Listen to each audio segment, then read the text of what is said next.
could continue. If they can continue to get off wonky land, this is a duo that we've been talking a lot about in the last season of Major 2 of Fortnite. I guess this is technically post that season to Carter, but still, we're talking about this duo. The momentum is continuing with them. The hope now, obviously, is can they qualify? Can they keep this consistency up to Carter?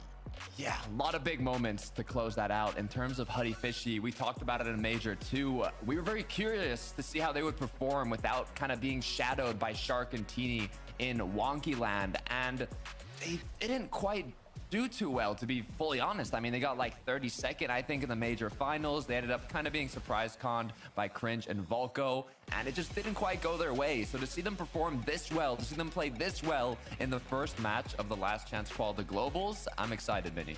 Yeah, and a lot of the sort of stuff that we were talking about this major was about Hutty and Fishy off-spawn, how good they are off-spawn fighters, the fact that they beat Shark and Teeny a few times when they were contesting each other in Major 1. But we didn't talk too much about their end games, and their end games here was absolutely excellent. What they're so good at is just taking advantage of those moments where they find themselves in a really nice position. It was a little bit wobbly maybe there at the end. I thought Chap genuinely was actually going to pull off that 1v2. Unbelievable stuff from him. Unfortunately, he couldn't quite get that first knock and then had his sort of eyes diverted a little bit. But for Hutty and Fishy X, they're a team that I typically associate with being a little bit higher up, maybe trying to play more height, especially in that sort of victory sort of format. So seeing on that low ground and doing so effectively well was really important for them as well.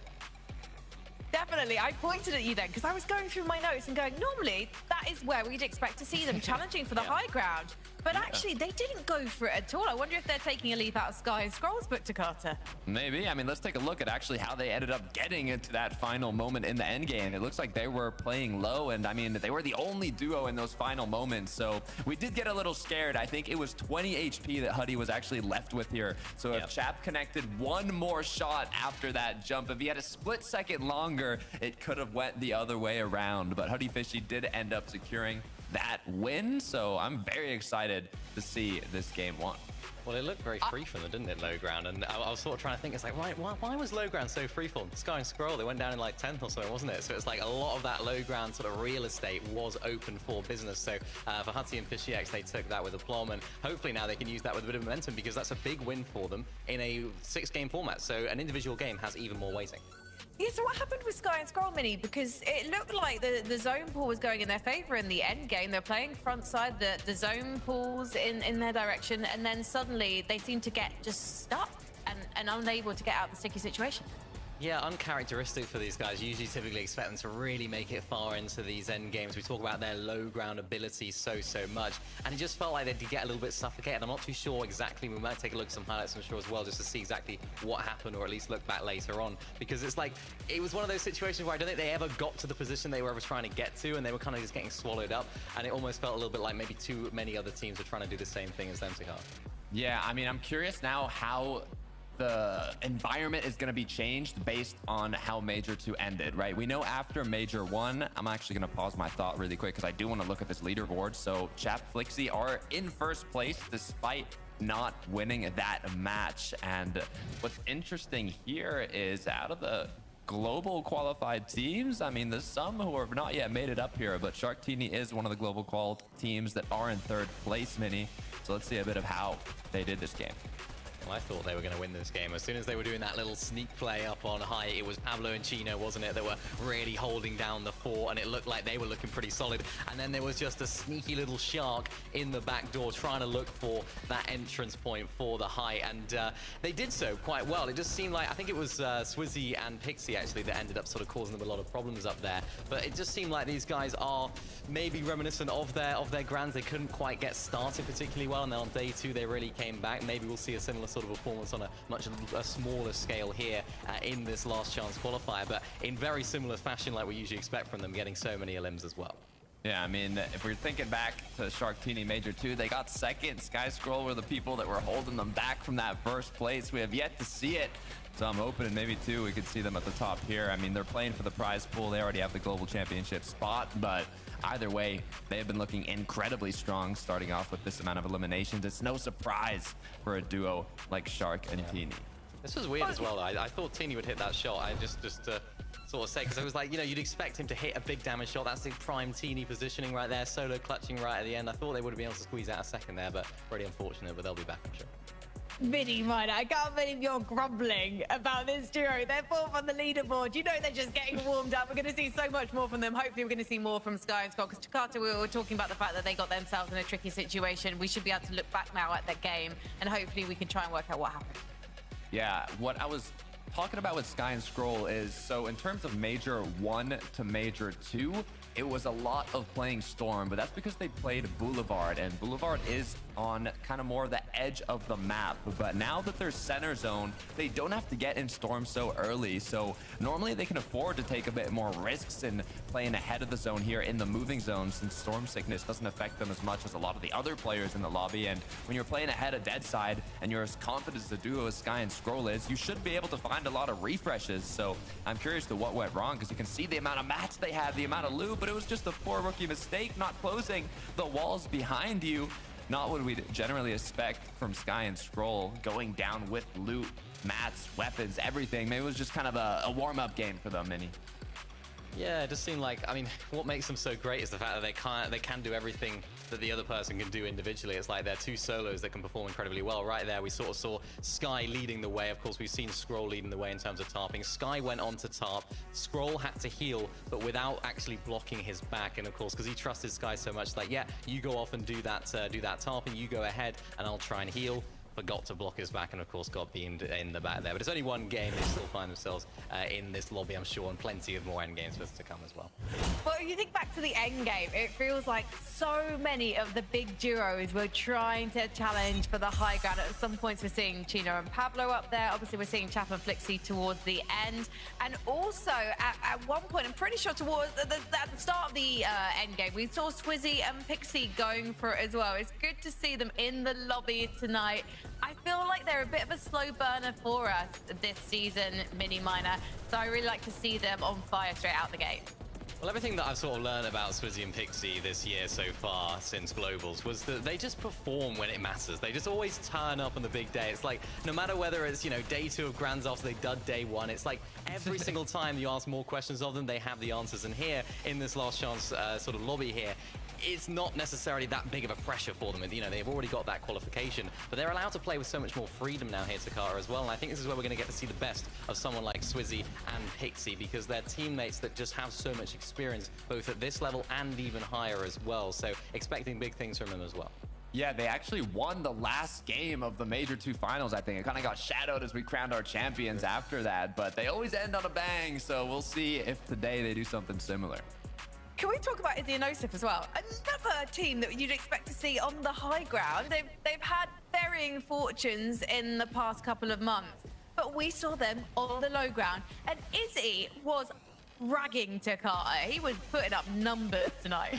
He was putting in the work, right? And that's the work that I hope they're going to continue putting in for the rest of the day, because I believe they were literally the placement. They were 17th in Major 2, and top 16 would have qualified them. So they were one placement off, which is devastating. I do think that they have got a good chance tonight if they can keep playing like that. But then obviously I'm going to say that because this is a consistency format.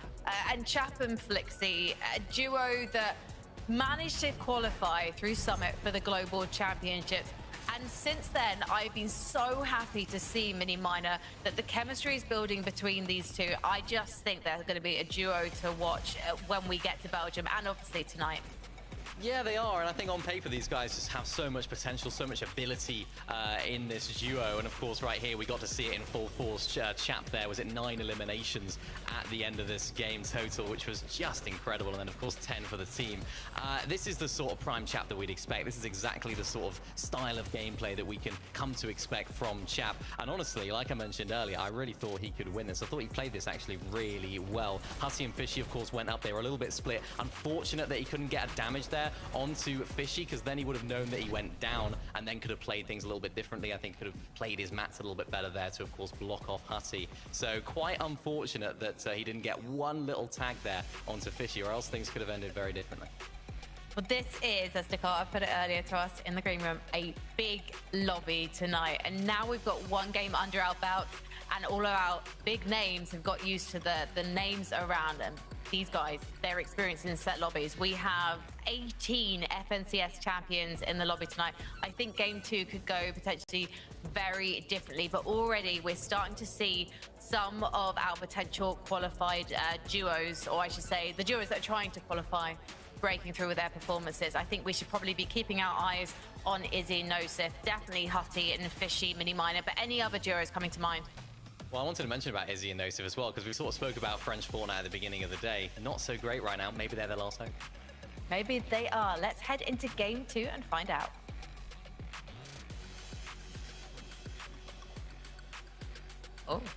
Oh, I thought we were going to be going to the game. Did you? You know what? I'm so looking forward to anyone memeing on us on TikTok. Please get those videos coming in, because we are actually ready to go into game 2. There's the horn.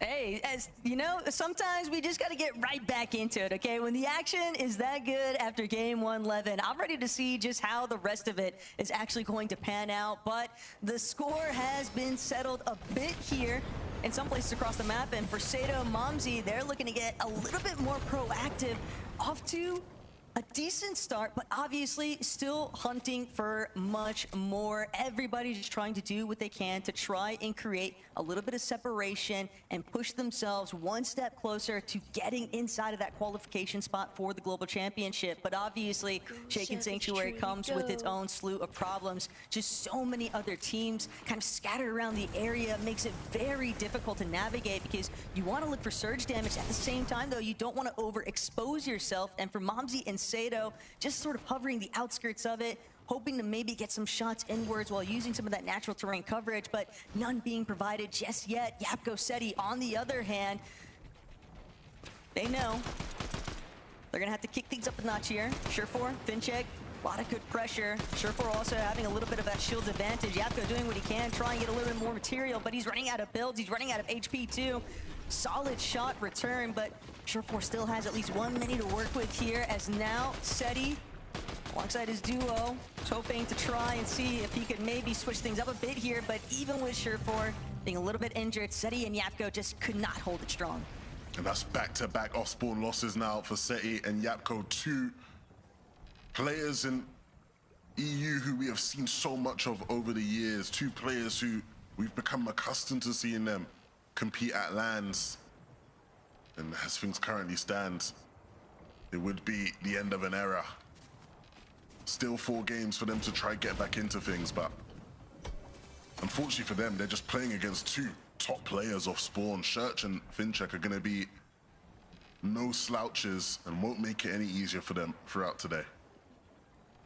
It's just crazy to think that there are just so many teams looking to try and just run it back to back with these off-spawn fights. And Frozy, Fatal, whole world of different problems over here, though. CK just not healthy enough, but will be able to return fire.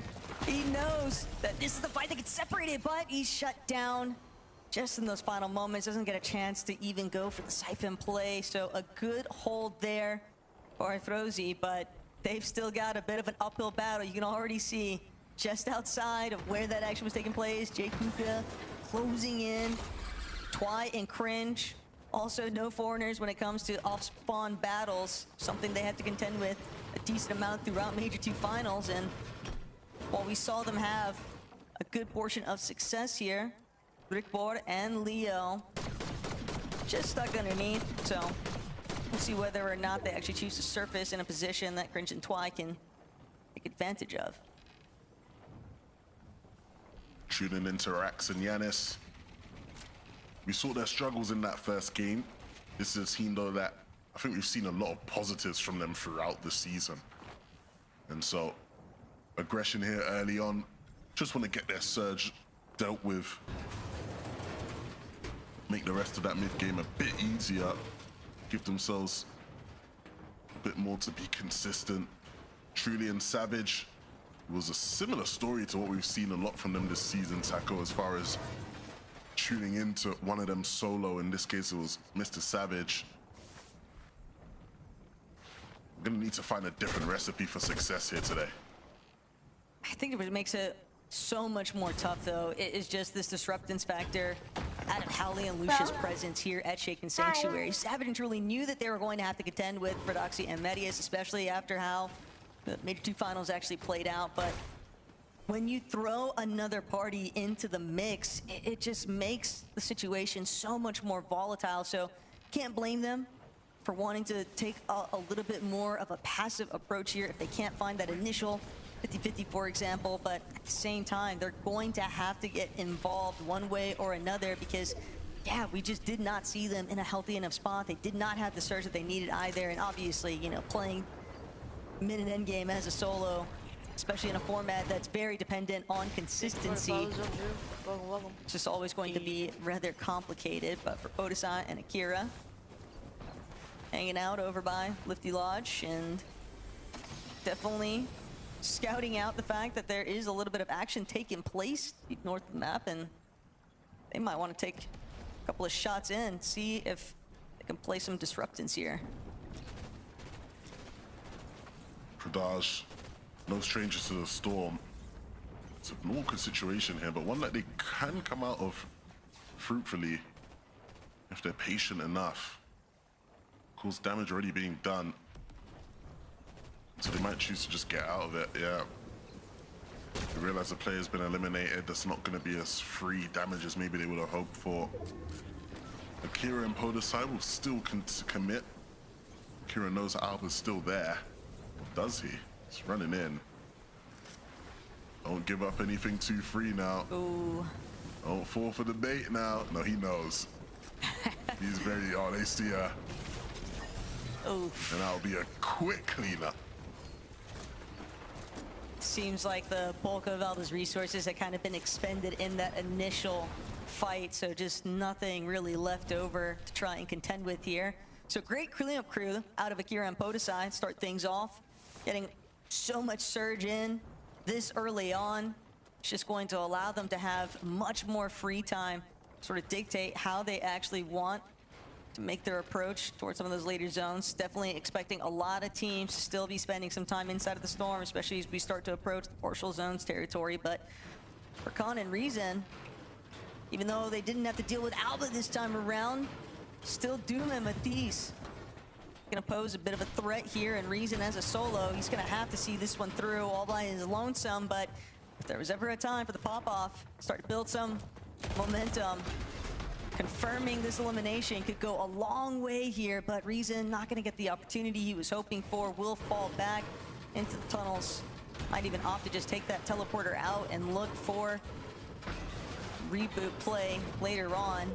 2 is better than 1 after all, so at the very least, having Khan back by his side would be probably the ultimate silver lining there. The fighting doesn't stop though. Sharkantini, after what was a very promising first game, you saw the aggression they came out of the blocks with. And obviously,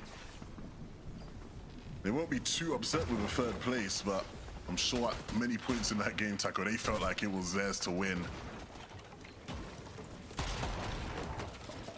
It's not really that moment that they took height.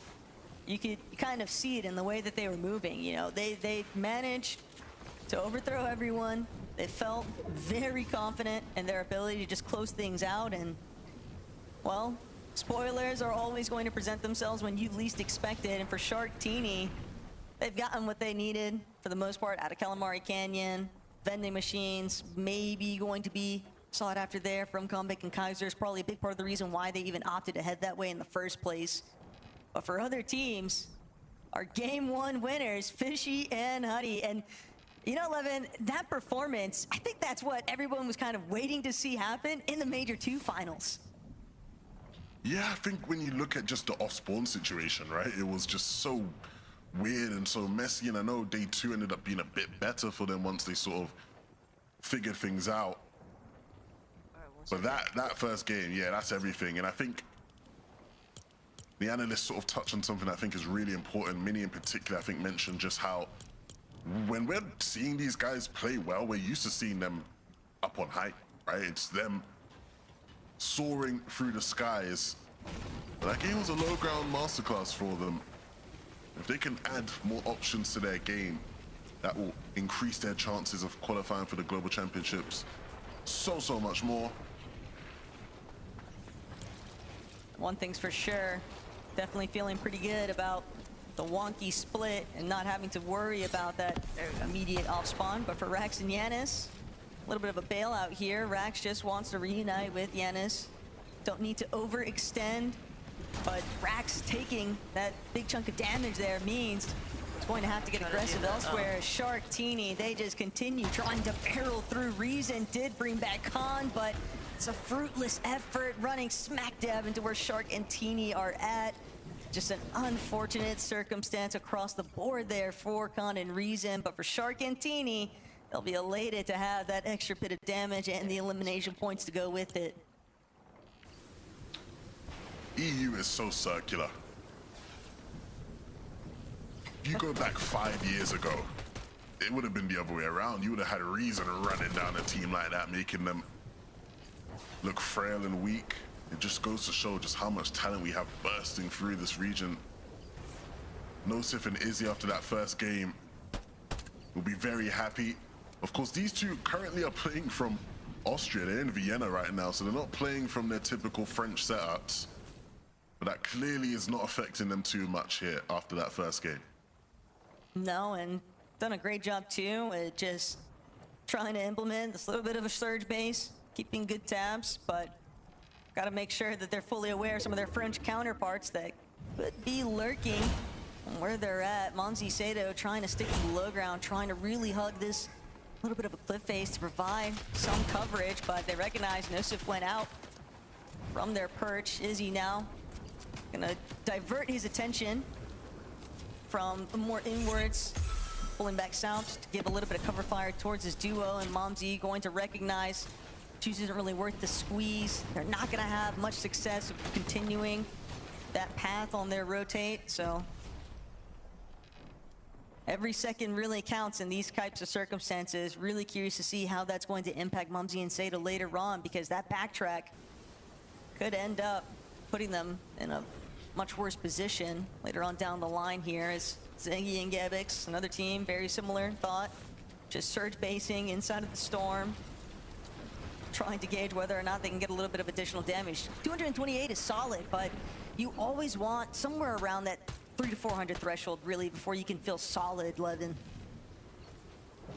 Yeah, of course, you need just that extra bit of a threshold. You need to account for the fact that on some of these later zones, as you rotate in, you are always just going to get tagged up a bit, right? Unless you choose to invest a lot of material. And so, yeah, you just want to give yourself that bit of a buffer. These two will be patient. They know they have the time. They have the map control. They can rotate into zone somewhat safely when the time comes, so it's worth it just staying a bit longer to get some extra damage. For Nova and Waza, one of those teams where you see Surge already ticking away at their HP bars. Fortunately, they are sitting right on top of a vending machine, so not too rattled by it just yet. At the same time, though, as they continue to kind of scope out the perimeter, no one's really presenting themselves as any kind of opportunity. They've got a great position already, but they can't really expand upon it because they're just too fixated on trying to maintain their shields. Finally, wasn't gonna let it open, but immediately losing more HP than what he bargained for. Shield will be replenished. Firing in picks, a couple of tags in, just enough to put them right over that surge threshold. And I could already mention they do have that vending to sort of recuperate what they'd lost, but still would have preferred for sure to just not have to go for that kind of exposure, especially knowing that they're going to have to continue looking for those additional shots. But for Dinas and Fernek, they're definitely sitting well above the surge threshold, and this might be part of the reason why Nathan and Nebs just punished, looking to try and hold separate team because they needed surge. And instead, they just get turned on right away. Poor Nebs just, as a solo, do everything in his power to try and see this one through, but We know just how brutal it is when you are in a solo position this far away from placements also.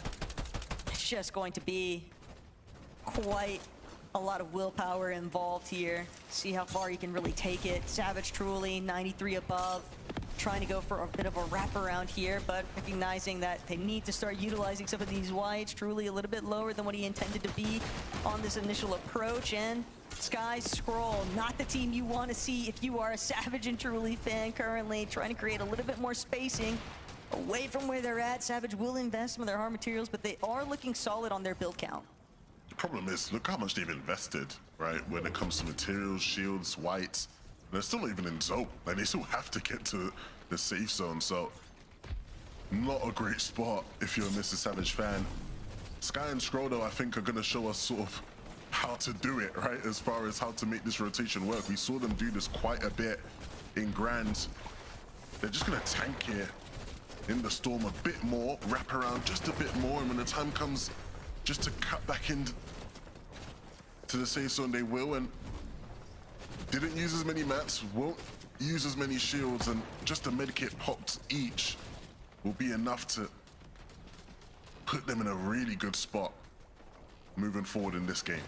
Sky definitely wants that chance to heal though, and he'll find it. He's gonna forfeit that ultimate height, allow Flixie to take it just because he understands when to pick his battles, but with Sky and Scroll now back up and healthy, Truly Savage, unfortunately, might be finding themselves having to pick up where they last left off. Sky and Scroll have just been softly trailing them because of just, like you'd already highlighted, Levin, their excellent usage of movements and understanding when and where they need to invest for their builds. But for Doxy, losing Medius just now against the likes of Savage and Truly, he's just a bit pinned down here, 349 up below.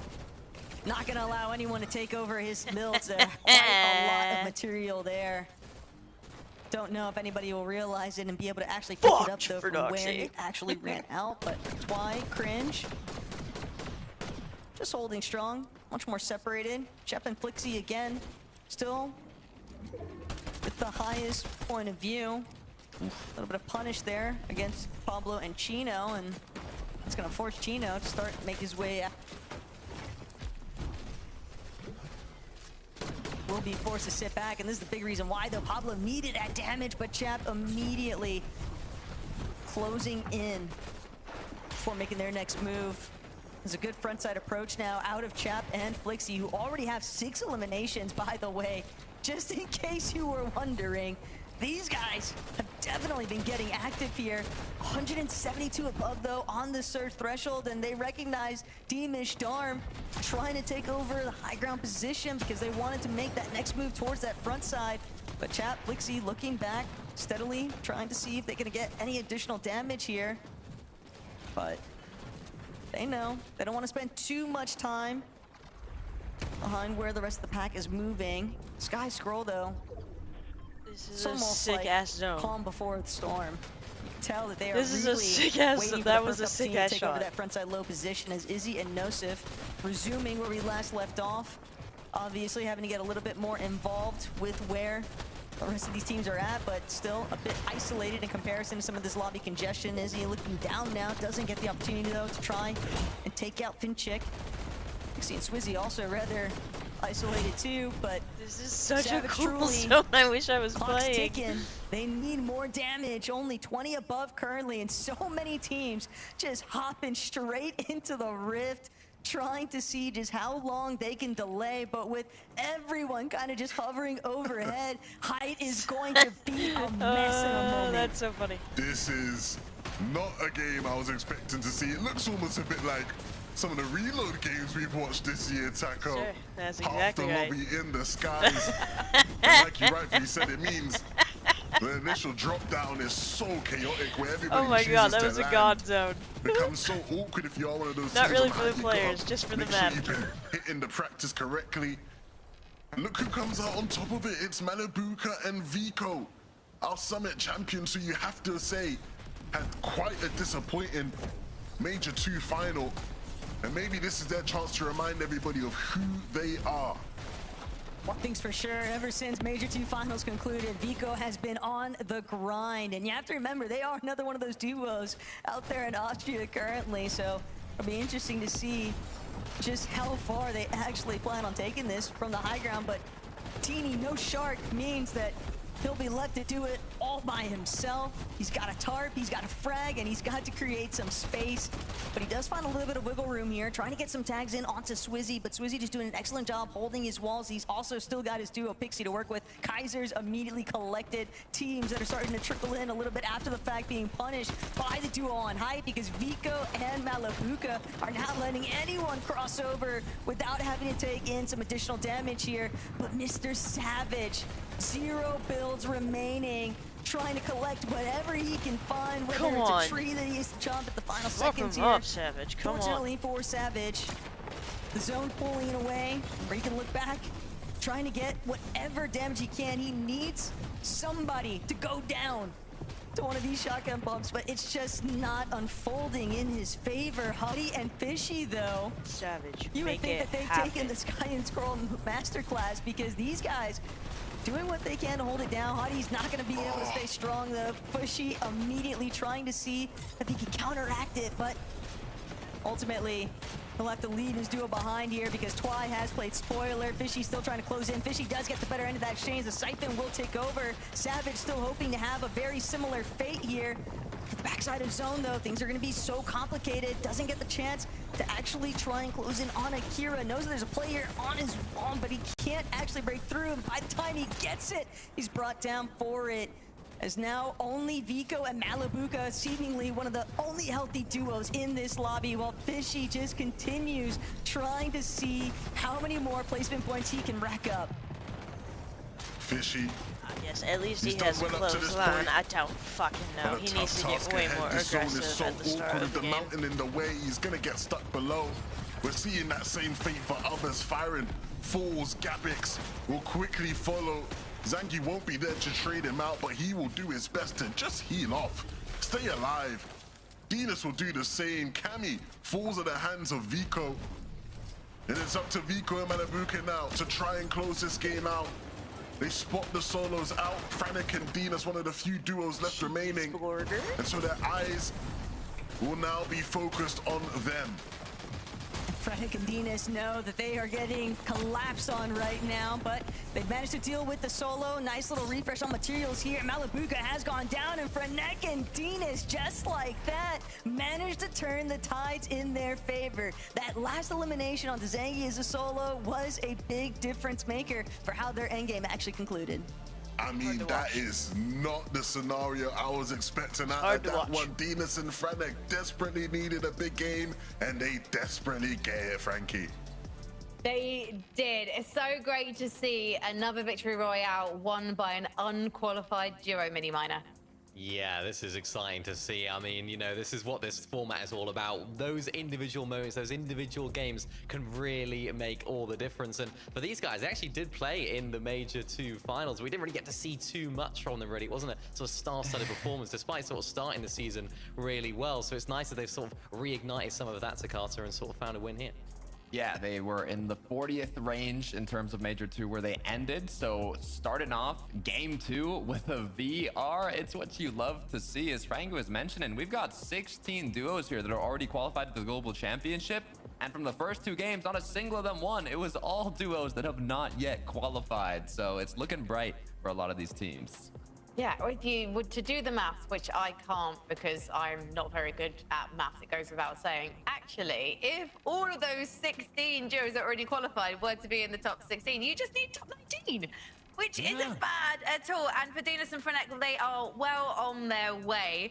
I think that this is a duo that, as you've already mentioned, they have experience of grand finals. But they haven't necessarily always piqued our interest, but they're grabbing our attention now, Miniminer.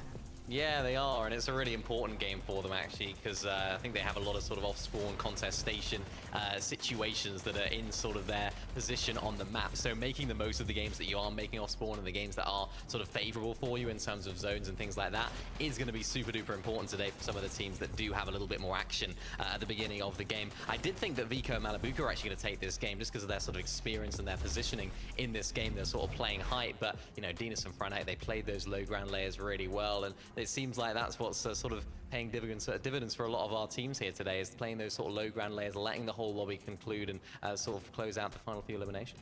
Yeah, they're going in an off-spawn situation against Pix and Feren. We did see Pix and Feren actually in the end game. So it'll be interesting to see if they continue to let each other live after the break. Frankie gives backhanded compliments like she gives them out like she breathes air. Like, it is, I've never seen any caster do what she does. Wait until we're watching globals and she's interviewing these kids and she's just giving out backhanded compliments like in response to their interview answers. It's insane watching her do this.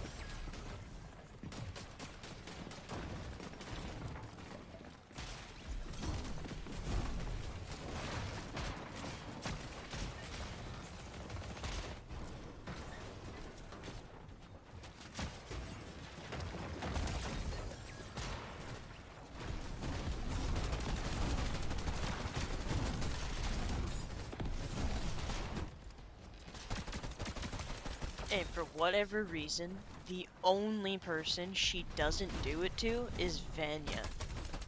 It's baffling.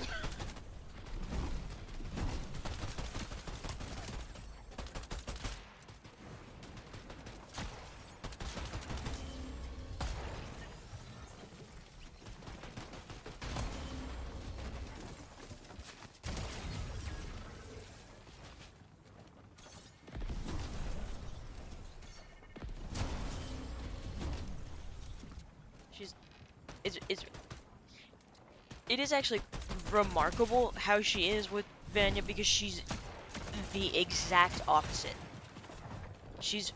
Everyone accuses her of flirting with him whenever she's interviewing him. You can go to Aussie's chat when she's interviewing him and they will be accusing her of flirting with him. That's how opposite she is with him.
We've got 4 more games to go tonight, and then we'll be sending 3 more duos to the Fortnite Global Championships in Antwerp, Belgium. So let's take a look at the leaderboard. Now, this is the leaderboard of all of the duos in the lobby tonight. 16 of these duos have already qualified for our Global Championships. But let's talk about one of those duos first of all, because Vico Malibuca, you'll see them in 10th. They've gone up a whopping 40 places, Wow. nearly scaling the heights of the leaderboard as they did on the high ground in Game 2, Jakarta. Yeah, this is what we've been waiting for since the summit, right? In Major 2, Vico Mali didn't actually place better than 5th in any game. And in the finals, they ended up getting 20th. It was kind of a shocker coming from winning the summit LAN. But now, Mini, it looks like they're kind of back in business. Yeah, they said it themselves. They weren't really prepared for Major 2 finals. They didn't really VOD review. They didn't really prepare too much overall. They were on holiday after that Summit win. They were quite in sort of the chill mode leading up to Major 2 Grand. So I think they were very much still in that mode during them. But now they've had a little bit of time to sort of recharge, reconsider a lot of their strategies. And it's nice to actually see them still playing height as well and still trying to go for height because it's an area in which I think they can really be a lot better than a lot of the teams in this lobby as well. If they can really sort of lock down that height positioning, they can really do well. It's just going to be some of the other teams that are maybe looking at it. Pablo Chino and Sharkantini are going to be their main sort of concern. But if they can keep playing like that for the rest of today, they definitely have a good shot of winning it. Would you like me to do a magic trick for you guys? Yeah, I'd love to see it. Yeah, you believe in magic? Okay. Abracadabra, let's remove all the names from the leaderboard of qualified duos and just see the ones who are in contention for those 3 final spots. And you can see Dinas and Frenek at the top there. I mean, they had a 12th place in the first game. First, obviously, taking that victory royale in that last game. But Hutty and Fishy, the consistency is holding on. Yes, it's only across 2 games so far to Carter, but things are looking good for these guys. Yeah, actually the top 3 all in the 100-point threshold. 3 duos qualifying. I'm liking how this looking so far. Hutty, Fishy, very well what we're seeing from these players. Like we were mentioning previously, I mean, we'd expect to see them hype, but they've had back-to-back games now where they've been on low and they've done, I'm going to say pretty well, because they did do incredibly well in the first game after winning, but got 8th this game, which, you know, isn't terrible. Could be better, but it's what you need if they can keep it up for the rest of the day. I think they're playing the format really well. They're not really trying to sort of go for height when there's a lot of those big teams in the lobby. The fact that he didn't, I mean, I know they were crouch walking up on him, but the fact that he didn't have awareness that his back was open makes me think truly he's not warmed up. Maybe 5 really solid end games to find ourselves in that top 3 over all in terms of the non-qualified teams. You don't even need to be top 3 overall. So I think they're just really smart about how they're approaching this today. The difficulty is going to be what's going to be happening off spawn. We know there's a couple of teams around them, so it depends how things go there. Well, I think it's going to be interesting for Izzy and Nosif right now. They're going to have to go back to the drawing board a little bit because, unfortunately, despite going through the low ground, again, it didn't work out for them in that last game. 20th place with only 1 elim. Maybe they'll be regretting rifting up, Carter. Yeah, I mean, so did a lot of the teams, though. It was a bit of an unfortunate end for Nosif as he saw completely annihilated out of the sky, caused Izzy to be low on Surge. He was kind of just put in a very, very difficult spot to clutch this up. So I'm gonna let this one slide, okay? They got 6th game 1. They ended up finishing 20th right here. Izzy went down, I die like that so all it the really fucking time did in not Rivals. come on par to the first game they had. However, you know, due to the bit of unlucky situation they were put in, unique situation, better said, I think they can still make it count. Well, I think that Savage managed to make his 10th place clutch count because you can see that it's taking him up the leaderboard. Obviously, still away from Dinas and Frenek, but hopefully they're going to be trending upwards as we go through the next few games.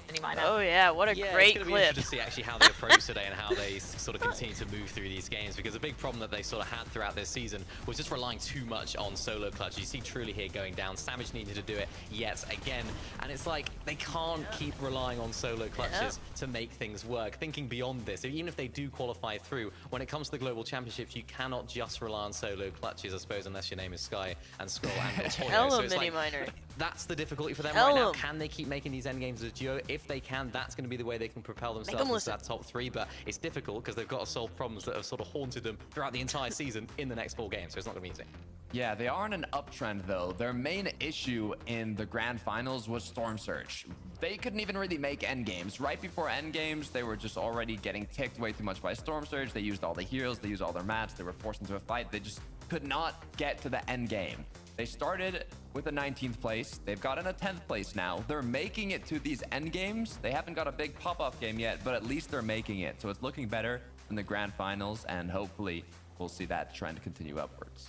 I feel bad saying this out loud to Carter, but if they're not getting into the top 10 as a duo, can we really expect to see them do what's needed to get into those contention spots?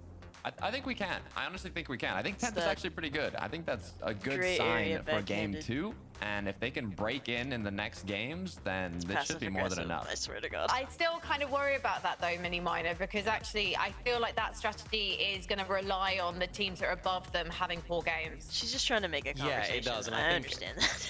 The thing that they need to try and consider here is just making sure to have like one big pop-off game just to really launch them into that position, because you can rely on some solo clutches if you're already in that position, right? If they're in the top 3, they're a couple of points or a decent amount of points ahead of that sort of 4th place on the non-qualified team's leaderboard, then you can rely on just a couple of solo clutches to squeeze out a few. I think what they need though is that really big game, like game 1 in Grands, just to give them that little bit of a boost, to rocket them up the leaderboards, just to give them that flexibility and freedom so they don't have to play perfect Fortnite for the next 4 games. They can just have one big game, which I sort of think sort of suits their duo here. Do we know if they're still contested? Because I think in game 1 they were surprisingly uncontested to Carter. Did we see Cringe and Volko go for them in the second game? I think it's continued. Cringe Volko went south of Wonky Land, so we're good. Okay, well, fantastic. Well, let's see what happens to them in game number 3, because it's time to board the battle bus. They didn't have enough Hey, material. if you aren't Dinas Frenek, Huddy Fishy, or Zangi and Gabix, the race is on. Right now, that is the cutoff metric for qualification towards that global championship. And for everyone else in this lobby, it's all about playing catch up to where these guys are at. And it starts with getting off on the right foot from the get-go. As Yanis, Rex, in a bit of a pickle here now. Yanis gonna get caught in the crossfire and no options to escape. So it's all down to Rex. We know that he is a very strong fragger in his own right, but even Rax understands he can't afford to try and tango. He's gonna have to forfeit Chop Shop this time around. And to sort of add a little bit more salt to the wounds here, Dex not really allowing him to budge, doesn't want to give that recovery opportunity here, even with Rax just trying to gather whatever little bits of scraps of loot on the outskirts here. Ellie and Tex just still sort of honing in on his position, and it hurts even more because Chop Shop being that legendary POI this go around could have definitely gone a long ways for them, but instead we'll have to see whether or not he can even escape as Fishy Huddy over at Wonky Land. Back-to-back matches now, Levin, of them making their presence known from the low ground. So they've certainly been hitting the drawing board for strategizing, and we can see where things went so right for Huddy and Fishy. And it was just that off spawn. Cringe Volko decided that they wanted to come back to Wonky Land, but they picked the right team to try and duke it out with. Huddy and Fishy got to be feeling really good because they didn't even eat that much return damage, if any at all. So just a lot of surge to have hot off the gate. Yeah, that couldn't have gone any better. Like, you know, you see those guys gliding in, you're like, hold on a minute, what are you lot doing here? All right, I guess we got to deal with you, and deal with you they did. And for a team who, I think you'd argue probably their biggest struggle has just been consistency in early and mid games. To get that extra bit of damage tackle, it's going to go a long way. We might see a third impressive game from these two. Clearly firing today, but still much to do. The job is not finished. And that's why there is still hope for teams like Podesite and Akira. Not quite had the most amazing of starts, but also not bad either, sitting in 13th going into this game. The big game could propel them into the spots they want to be in to qualify. Yeah, it's still early enough, since we are just now approaching that halfway metric for today's competition, that if they are able to net just a solid endgame placement, maybe a handful of eliminations to go with it, they can just catapult themselves right up that leaderboard to being in a much better spot for contention here. But for Strap Skrill, they're gonna have to deal with the likes of Jake Buka. Skrill, though, opening up, immediately eating some damage. Wasn't able to get the shot in that he'd been hoping for, as Kovacs and Jake Buka have done a great job of not only getting their surge in, but just creating a little bit of distance here now. Because Skrill and Strap, they'll have to divert some of their attention over towards Lucky the Aria and Sake, who have started closing in. We knew that this part of the map was going to be very active throughout the course of today's games, but fact of the matter is, Jake, Luka, Kovacs, they want nothing more to do with it. They're gonna forfeit Birders Beach and get out of Dodge. Well, they still have a chance to. Skrill, on the other hand, just got to fight for his own life here, but Sake and Lucky, they're just so incredibly low. Arya doing what he can to just try and get a little bit of a recovery point off the Chug Jug, but Srap from overhead, you can see he doesn't have any material to work with, so he cannot afford to get up close and personal, doesn't want to find himself eliminated in such a crucial moment for this competition, because this is where things really start to build up gaps between teams that have already been having success here today. Then you're hoping that they just don't have a solid performance, but even then you're still just forced to try and play catch up. And for Sake and Ari, they've just been having a very difficult time with faring against so many teams.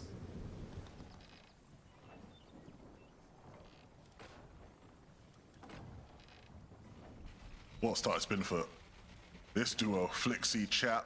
First in the day so far. And I'm not gonna lie, Taco, we ain't used to seeing these guys been first in any leaderboards this year, I feel like.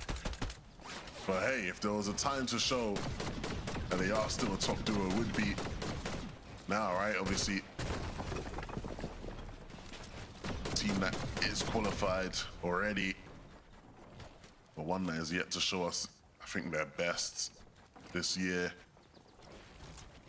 What are they gonna do here up against Axe Force, though, is the question. Is this just a hot start to the day that fizzles out into nothing, or are they here to play and win first place? I can't believe this Spire is a preferred weapon.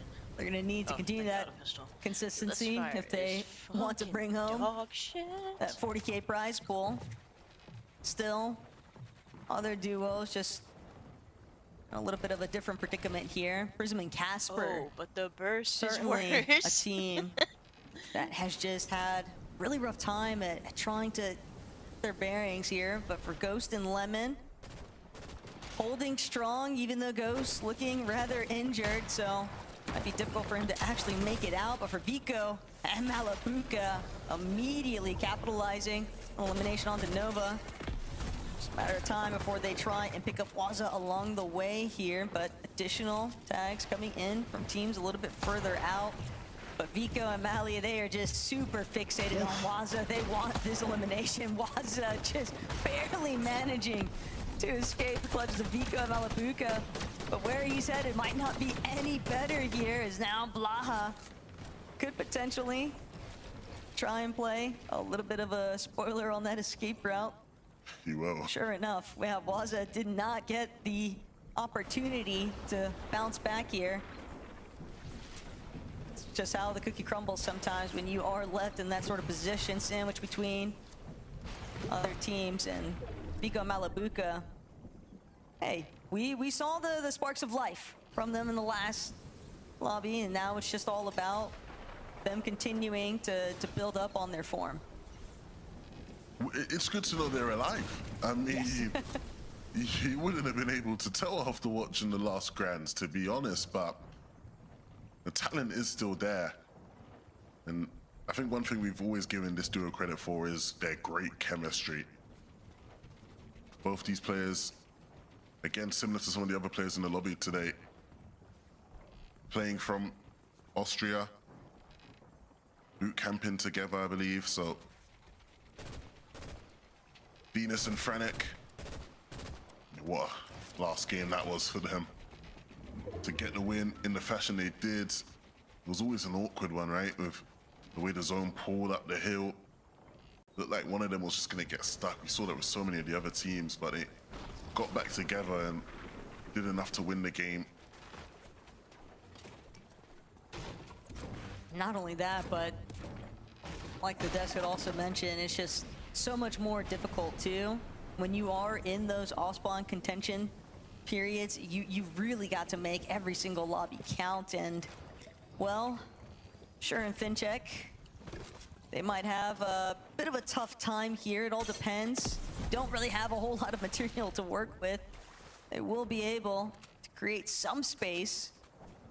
But for Darman Demish, whether or not they're actually going to forfeit that opportunity to continue the aggression, we'll just have to wait and see, because now it's all about Chat Flixie continuing to remind everyone just who they are and what they're capable of. And Podesai and Akira aren't careful, might find themselves getting lined up in the distance or some surge damage.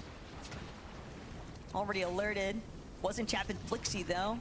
Another team instead taking note. Axe Force Bevies going to be the ones to try and get some additional damage in, but Vico and Malabuka have now decided that they like fighting, and they like fighting early on, and they're going to keep trying to force these engagements with other teams that just barely manage to start getting a little bit of underneath them, but those shots are just too menacing right now. Vico and Malabuka, they've got so much coverage here, and Alba trying to do what you can, but it's just not enough. One of the things I'm interested to see if they learn from Grant is just when it is time to leave. We saw them taking fights here at the bus stop a bunch in Grant, but a lot of the times it would just take way too long, right? We had that one game, if you cast your line backs, where it was them up against Pink and Haris, and it felt like they were there for half the game, camping and waiting for a chance to get the LM. We know these guys are always going to be scary in these types of fights, but when you're not getting the damage you want out of it, comes a point. You have to know whether it's worth the investment to stick it out till the end.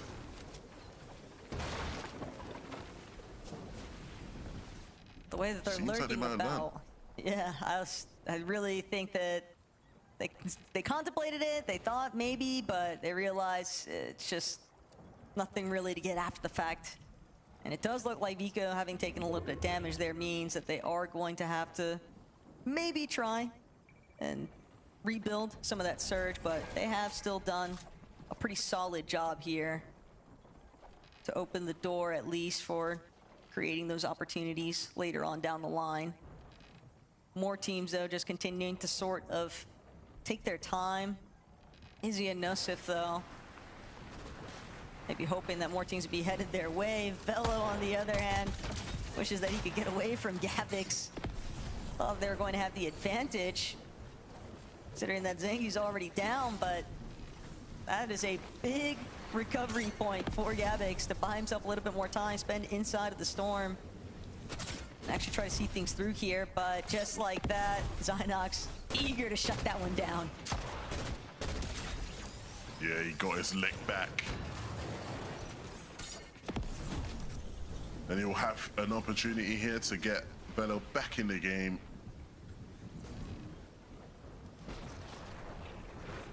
Oof. What do we have here? Banya, maybe an easy damage opportunity if he can get there in time, but nothing in life ever comes easy. He will take some damage himself. Who even shot him there? It might have been one of the teams still hanging out at Cluster Coast. Cluster? Wow. Which, What an angle.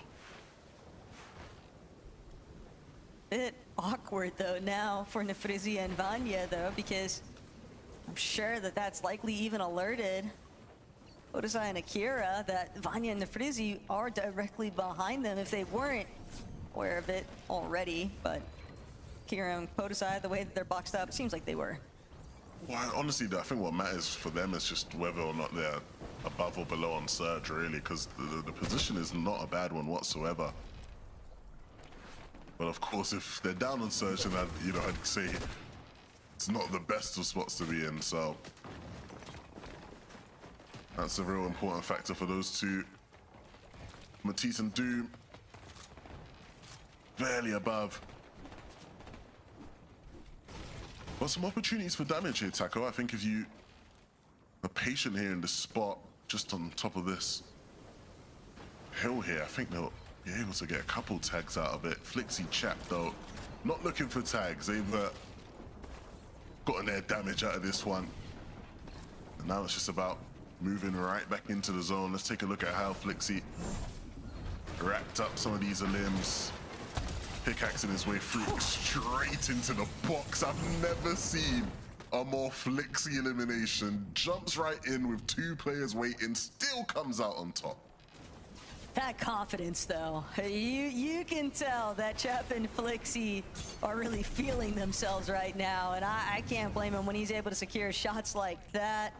Tough break, though, for Khan and Reason. Don't know how long they were waiting around for an opportunity, but yeah, just a really tough spot to be in. Zynox and Velo, though, Ari held at bay, and this might even become one of those, if it's not me, it won't be you either circumstances here. The way that Ari is just continuing to try and apply a little bit of additional damage, but Velo, Zynox, they've got the positional advantage. They're the ones who are looking back, continuing to get those tags in, and now Hari underneath the surge threshold won't get a chance. He'll be brought down. So Velo and Zynox do end up profiting, and they know that they've got a clean move in, but a lot of time spent inside of the storm there for Zynox. Storm Sickness could pose a bit of a threat for that duo later on down the line. Savage and Truly, though, they get a zone pull over towards Shaken. Levin, this is the game where if you're talking about pop-offs, we're gonna need to see it out of these two because the gap is growing. You know I'm on the Mr. Savage train. You know, I'm there, I'm supporting my boy Truly as well, big fan. If we cut back to them in a couple zones and one of them is solo, I'm done. I'm off the train. I'm out of it. I'm gone. Everything looks set up here for them to have a great game as a duo, and so we want to see that happen. If they can't make it happen here at the halfway point, I think it'll be very telling for their signs moving forward. Of course, I know Savage is having some technical issues, but nevertheless, the lobby continues. Frantic and Dinas are perfect examples of that. They sit in a great spot, racking up damage to continue what's been a great start to the day. But Tackle, there's still so many big name players in this lobby, players who were the main protagonists of the Major 2 finals that haven't quite made their mark on this lobby yet. So we'll see if this is the game for it to happen. Right now, Sure and Finchek, they were trying to build a little bit of damage because you could see just how desperate they were for it. But now Schiffer as a solo, 275 below. Whether or not he gets damage, it might not even matter. He's looking to be just a little bit of a materials refresh for iDrop and Gonzo instead.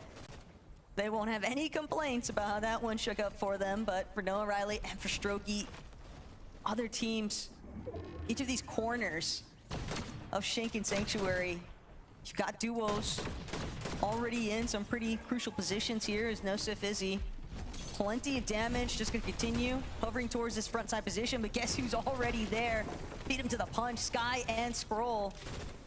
Izzy and Nosif will be cut off temporarily, but seemingly content with where they're at, and for good reason. They are in a very solid spot currently. They can still look back, they can still take time to heal up that little bit of damage that they did lose along the way. But for Leo, they won't even get the chance to break into the edge of zone.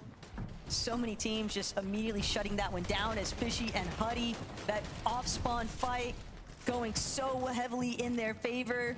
Now, currently 632 above on Surge in an excellent position. The only question that remains is, do they challenge for height or do they just stick to what's been working and the recipe for success? It's been all about the low ground for those two. This is the type of game that could really cement themselves as a real contender for that global spot. Dinas and Frantic, unfortunately, not looking as strong, not looking as comfortable. Dinas way below on Surge. In a position where with max pull zone, you've got to think it's just a matter of time till it's all over. Unless 4 other players can go down here, Dinas just gonna look to try and out-heal. He knows that's the only option for him. Can't get this damage back. He just doesn't have any mobility though. The one overdrive just not gonna cut it when the pool is so far away. So now the lobby, this is the time to play catch up, and truly is a solo. That primo positioning where we last left off just collapses underneath, but truly still looking to do everything in his power to keep this one alive. He's got 2 eliminations already and enough potions to potentially replenish shield. If he can make it in 30 chug jug though, the whites, he's going to have to depend on Siphon. And when you're playing from backside of zone, knowing that there's going to be so many teams already fixated in these varying layers, he cannot afford to drop the low. He knows what lies underneath, but just up above too, Vico, Malabuka, Chat Flixie now potentially looking to see if they can set up. Talk directly underneath. Got a good position. They'll take a chance. A little breathing room to heal. See players on their walls, won't get the chance to collect just yet though. Izzy and Nosif starting to crumble a bit here under the pressure, but truly he's managed to find yet another elimination for himself, and that Siphon might just be enough to carry him forward, but had to use his last overdrive grenade. He's gonna have to depend on another refresh to get even more mobility, hoping that the lobby continues to thin itself out. Every single bit of placement making such a big impact for their score overall. And what could also end up helping him out is if Huddy and Fishy meet a similar fate to Dinas and Frenek, taken out of the lobby too soon. The placement points still working in Truly's favor for the most part, but he runs straight into another duo, and they're just a little bit too set up. That first shot not bringing down Sato entirely means that now Sato and Momsy will be able to keep moving forward here, and Fishy just continues to find a little bit of clear air to work with in this low ground. He's got a good set count too for the builds. It'll be very difficult for any teams to break past him just yet, but he's really just hoping to get a little bit of a surprise showing on some of these healthier looking duos. Podesai and Akira also a little bit stuck in the dirt. And the way this zone is pulled, Levin, it's just made things so difficult. Everyone running through their builds, a team on height, just causing so many issues because everyone is just so exposed. And if you don't have the builds to work with, you're just going to start getting beamed here. Momsy, Sato, that little bit of spoiler, but Momsy still able to collect. Chap gonna be brought down. A great shot there out of Momsy to keep things kicking, but Fishy in a very similar position refuses to fall over here as Gonzo and iDrop will take out Pablo on height, and now they'll be the ones to see whether or not they can actually fare even better still. Fishy with one more elimination. We knew that he was crazy. This Czech player has just been showcasing his fighting powers all season long. And if you're a Huddy right now, you've got to be so excited seeing the amount of placements that he's actually managed to secure here. Another knock onto Twy. Cringe. Praying that nobody realizes where he's at, just on the outskirts, but Fishy, he's got to break past. He still has some builds. Picking up his leftover chugs. Moment to heal. Cringe. Could be that little bit of a saving grace here for Fishy. It all depends on who gets the first shot, and Fishy won't be able to break through. iDrop and Gonzo applying too much additional damage, and just like that, iDrop and Gonzo are gonna bring Game 3 home. We already knew that they were set 11 in terms of the Global Championship, but they're interested in that prize pool after all. A big game for iDrop and Gonzo, reminding us that their Major 2 form is still with them, Frankie. Yes, fantastic to see these guys just continuing the success from Major 2, which is where they qualified for Antwerp, and they're showing that this is a duo that is going to just get stronger and stronger the longer they get to play with each other, Mini Minor, because they only formed for Major 2 and it's paying off dividends.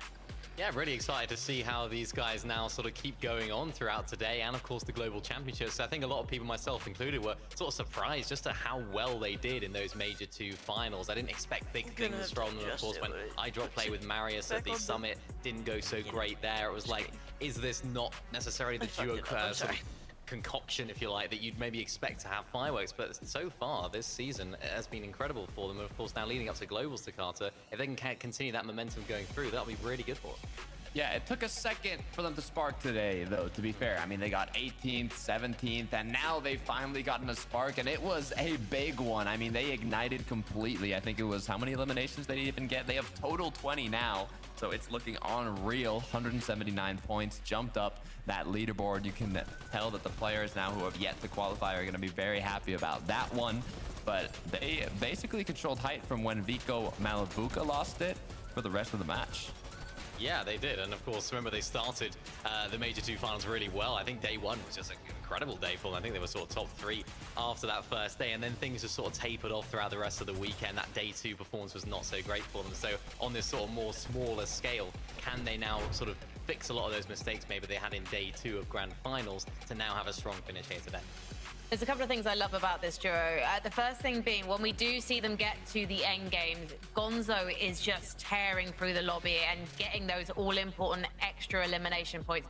The other thing is, Gonzo is this newer Danish player, and him and iDrop, they've had this friendship that's gone back a while, but they haven't been competing together previously because always Pappy, the mental coach, decided that Gonzo wasn't ready. This is the conversation I had with him earlier in the week. And then going into Major 2, he said, okay, I'm ready to take you on as someone that I want to help because you have potential. I'm going to finally let you play with iDrop. And now we're seeing the results. And we'll be talking about where our other duos place after this break. I thought she was saying she was going to play a game with him.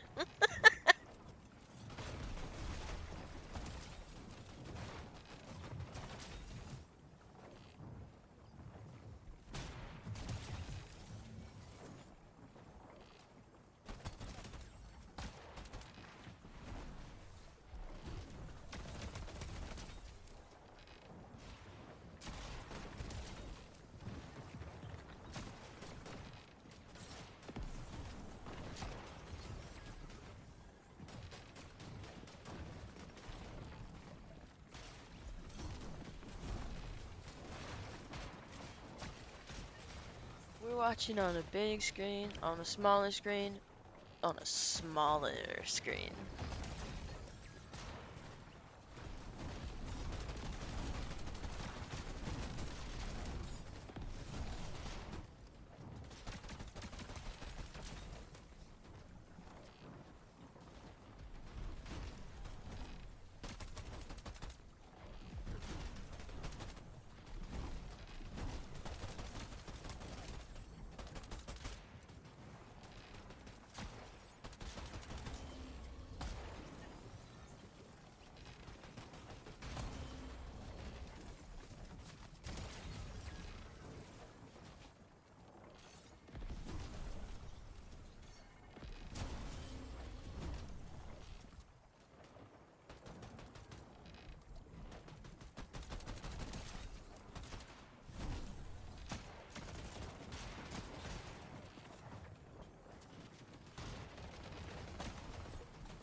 We are already at the halfway point of tonight's lobby, and there are 3 more games and 3 spots in the Fortnite Global Championships in Antwerp. So let's find out who is going to be taking them as we head into the next few games. But before then, let's take a look at the players in focus powered by Milk. These are the individuals who are really putting up godlike numbers like Chap, Mini Miner. Yeah, this is great. This is nice to see. I feel like we haven't seen this level of gameplay from Chap since maybe mid-Chapter 5 when he was sort of playing with Teeny in duos. He was sort of one of the best fraggers in the region, just looking really, really strong. We just didn't get to see the best of him in trios, I feel like, maybe overshadowed a little bit in his teams that he was playing with. But yeah, this is nice to see. It's nice to see sort of him having a bit of a resurgence here as well to Carter. Nice solo clutch points, of course, as well. Good amount of damage dealt, of course, from Fishy as well there in that last game. I'm sure that would have had an impact. Yeah, it's pretty. I just get so nostalgic whenever we talk about like the Chap and Teeny days. They were just like, just one of my favorite eras of Fortnite. Let's bring up the leaderboard though before I get all misty-eyed, because I'm excited, guys. I'm excited for the competition. This is the overall leaderboard, so this does include include the duos who've already qualified because there's 40k on the line for whoever wins the lobby tonight. And actually, Hutty and Fishy, they're not just dominating the non-qualified players leaderboard, they're also dominating the overall leaderboard, Takata. How crazy would that be? Not only passing all the 16 duos that are already qualified to globals, but also qualifying yourself in first place. Hutty, Fishy are playing the tournament of their lives right now. This is what I was hoping for in Major 2. I was really hyping them up before it started. I was ready to see what they were capable of when they weren't going to be shadowed at Wonky Land by Sharkantini, and this is more what I was expecting from them. So to see them perform so well now, they've gotten top 10 every single game. First, a third, mini, it's what you love to see. Yeah, and you mentioned it right there, you know, them. We always talk about them as a team, but Fishy X, we don't speak individually about both individual players, probably enough or as much as we probably should, because Fishy X right there, what a clutch that was. I mean, you know, you don't get many Czech players, but he's probably now got to be one of the best players, or if not the best player in the region. It was always Hutty that sort of had that role, had that title, but maybe Fishy X after that performance right there, just showing what he can do and showing the reason why Hutty picked him up, of course, and has played with him for so long. I think they're a real force to be reckoned with. I think we don't give them maybe enough credit as a team here in the region. We will sort of talk about them as the disruptors, the team that can win the odd game, that can do well in the sort of lower level formats, but they're a very, very solid team. And if they do make it here to the global championship, they definitely will shake things up as well. I did it wrong. But let's take a look at the non-qualified players. I did something on my computer. Changed the graphic setting. I'm tired of it looking like shit. So hang on a second. We have time. Don't worry. Don't worry. Don't worry. We have time. Okay. It's coming back. But I just want to restart. I don't know. It's, you know, I could see jagged lines. And I switched my GPU settings to quality. What the fuck? Can you open this or what, man? Open! Having a panic. Oh, I wonder if it's gonna try to open twice. Let me see. Let me see. Let me see. We have time. We have time. We have time. We have time. We have time. It didn't open. That's awful.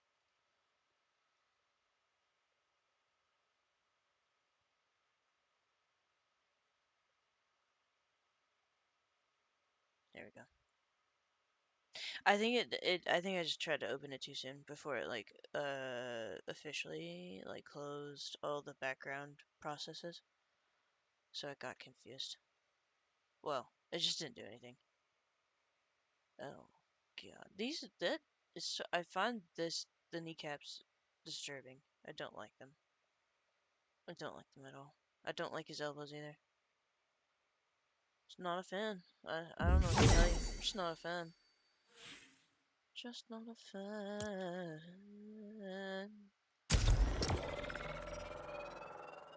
We have time. We have time.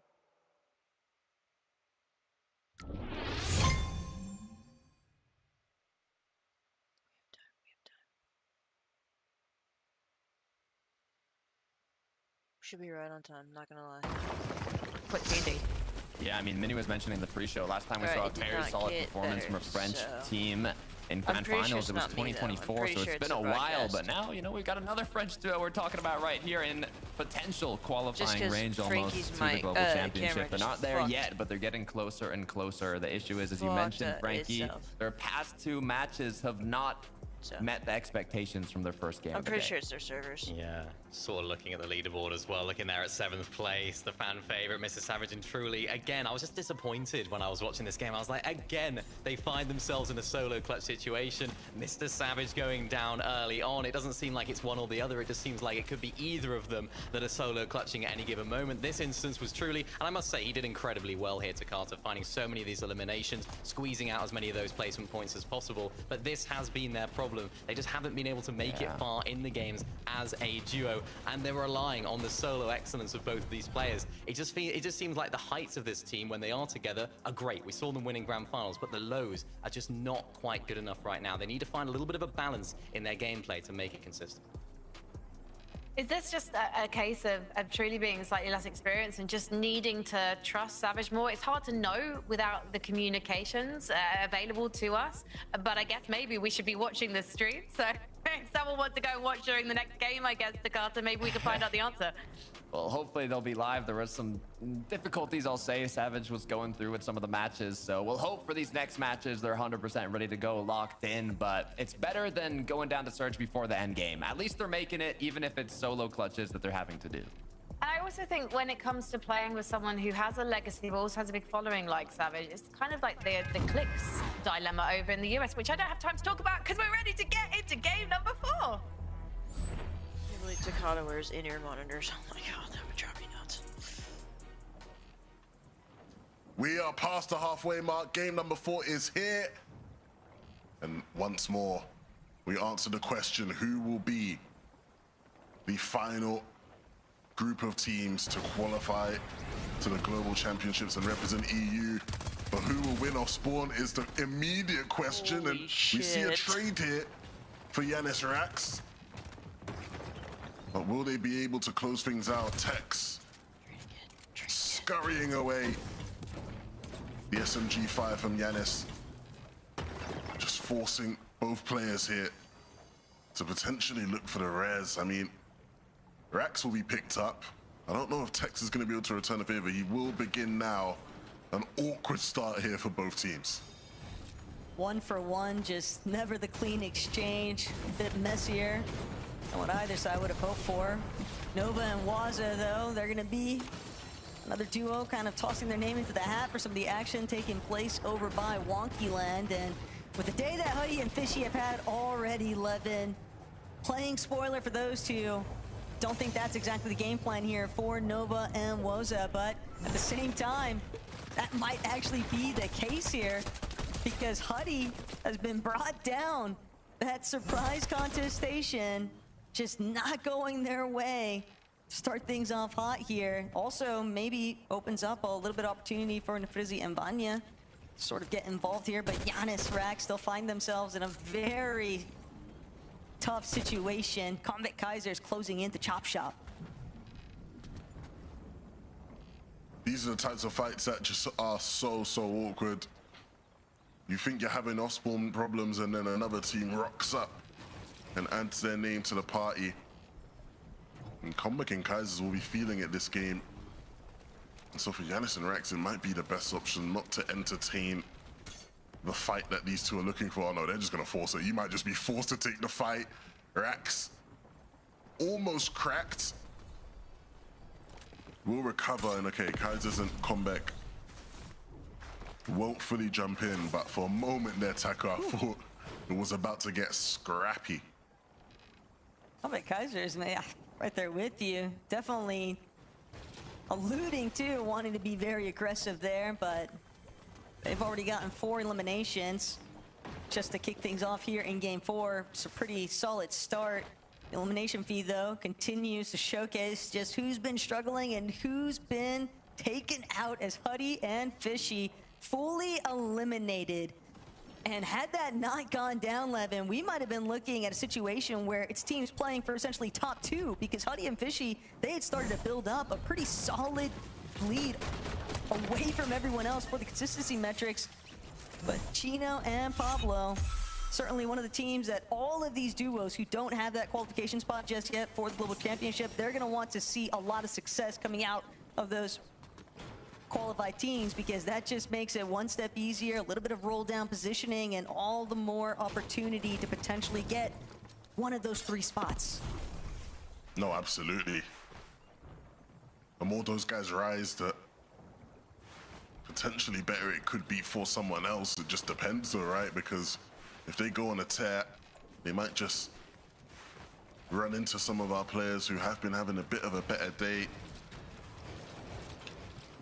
Cringe and Twi, a team that I'm very curious to see how they get on at the Global Championships. Of course, here today, not been as impressive as they were on day 1 of Grands. I think so much has been learned for that duo. Thomas, Focus, another team again who maybe I was probably expecting them to have a bit of a hotter start to the proceedings today.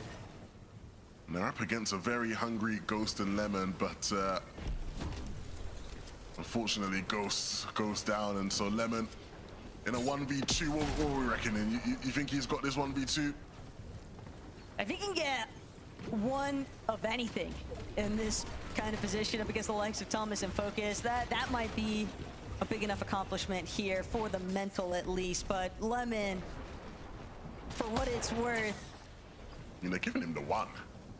it's not even that. He's getting tagged though from a distance, and Lemon doesn't even get the chance. Kiro intervening. Despite the fact that Focus and Thomas were cool to let the ISO take place, they still can't deal with the fact that another duo just swooped in, stolen that elimination away from them right on their noses. Fado, Momsy, though, they've got Howley.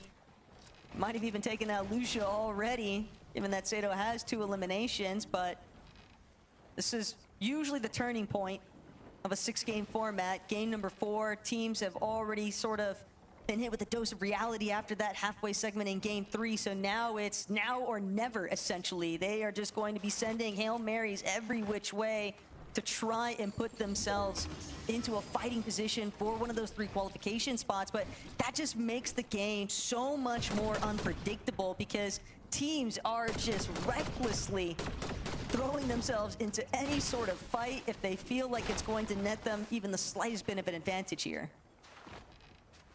No, absolutely. I think things are going to start to get intense.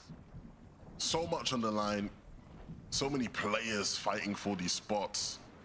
I'm actually kind of jealous of the analysts with that leaderboard they had. I ain't got that tech. You know, Fortnite track ain't got all that. So I might need one of those just to see again who is in contention as far as the global spots go. When you have a lobby filled with so many players already playing for, you know, just the money because they've made their globals qualification. A lot of the times it comes down to conditioning. It comes down to trying to stop some of these teams who you know are good that land around you from qualifying. Look, one thing I'm gonna say, and maybe people won't like this, right? The EU players, we're very confident in our region, right? We know the talent within EU. A lot of these guys would rather it be a team from, you know, Asia or Middle East landing near them than another EU team. If you ask them, they're gonna tell you, yeah, I'd rather not have another EU team near me, you know? And so they'll do anything to stop some of those teams from landing and qualifying for globals if it comes down to it. And so if you're one of these teams, if you're a Nosif and Izzy, you want to get the job done, you know, sooner rather than later, right? You don't want to be in a position where that could be a problem for you. Rick Ball, Leo need to do so much in these last couple games to be able to push themselves back into contention. Akira though on the back foot. This isn't good whatsoever. Especially not with Chap and Flixie being the ones to aggress because they've got absolutely nothing to lose, all the time in the world to work with, and Akira is going to be brought down. Podesai have to see just where exactly he's ended up, but just so split, no real way to try and back up his teammate. And not only that, but he's a sitting duck here essentially at Golden Grove. He won't really have a great opportunity to try and escape and even look for a reboot because on his way out, we saw those other teams sort of lining up in the area around him. X-Force Bevies, though, don't catch a glimpse of him just yet, so he does manage to skirt on by. He's able to get that reboot off onto Akira. Could be enough to revitalize that duo, but they are just so close, Lev. Heading into this lobby, with Huddy and Fishy having been eliminated, teams are looking at Dinas and Fernek, Zengi, and Gabix to be the next to fall if they want the best odds of overtaking their position on that qualification metric. But when you've got duos like iDrop and Gonzo sitting it out at the teleporters, the game just gets all the more scary. You start to play a little bit of evil Fortnite horror game edition. Yeah, after that last game as well, they'll be looking to keep the climb going. Win would not be bad for them whatsoever. Yeah, we saw them playing this way a lot throughout Grands anyway, and so we'll see how many people have been prepping and VOD reviewing for today. expecting that. You're always going to expect someone in the teleporters. That's always the risk you take. Podesai, though, will continue his odyssey. It's just not looking good. Every time we see him, it looks like he's just going to run into someone else that will steer him off course. Should be able to get his duo back in the game, but where that leads them moving forward will be quite the precarious situation.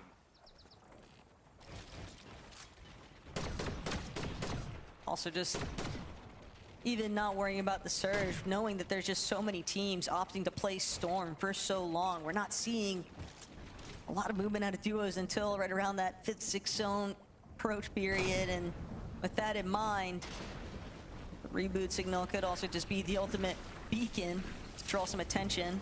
Cyfrozy, Fatal, certainly needing a monumental showcasing in this 4th lobby if they want to keep it a bit more realistic in terms of qualification metrics, because there are just too many other duos already so much further ahead on the leaderboard that are fighting for those qualification spots. Jake Puka and Kovacs, though, won't be able to find any additional eliminations here, and Podesai on the run currently from Skrill and Strap. He's been going as far outskirts of the map as he can think, just to try and have that opportunity to bring back Akira, but almost seems like he's just delaying the inevitable at this point, Levin, because even if he does manage to make that reboot play, how far away from the zone are they going to be in comparison to everyone else making it into the edge? He's just going to have to worry constantly about getting beamed, and their loadouts are just grim. They have to farm, they've got to do everything to bring this one back.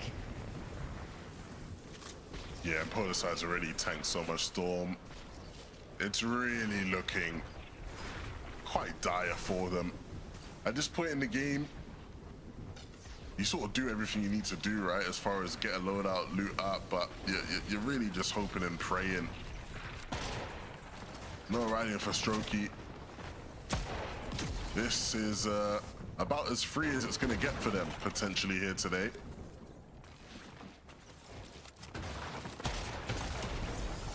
Don't play with your food too much. You get the LM. See. It's just the tough break that happens sometimes, though. Podesai did everything in his power to try and correct course, and the issue, though, is that there's always another team inside a Storm. With the way that this comp meta has been broken down, is now Yanis, Rax closing in. They want to try and build a little bit more points here. They're solid in terms of global championship, but at the same time, prize pool still up for grabs.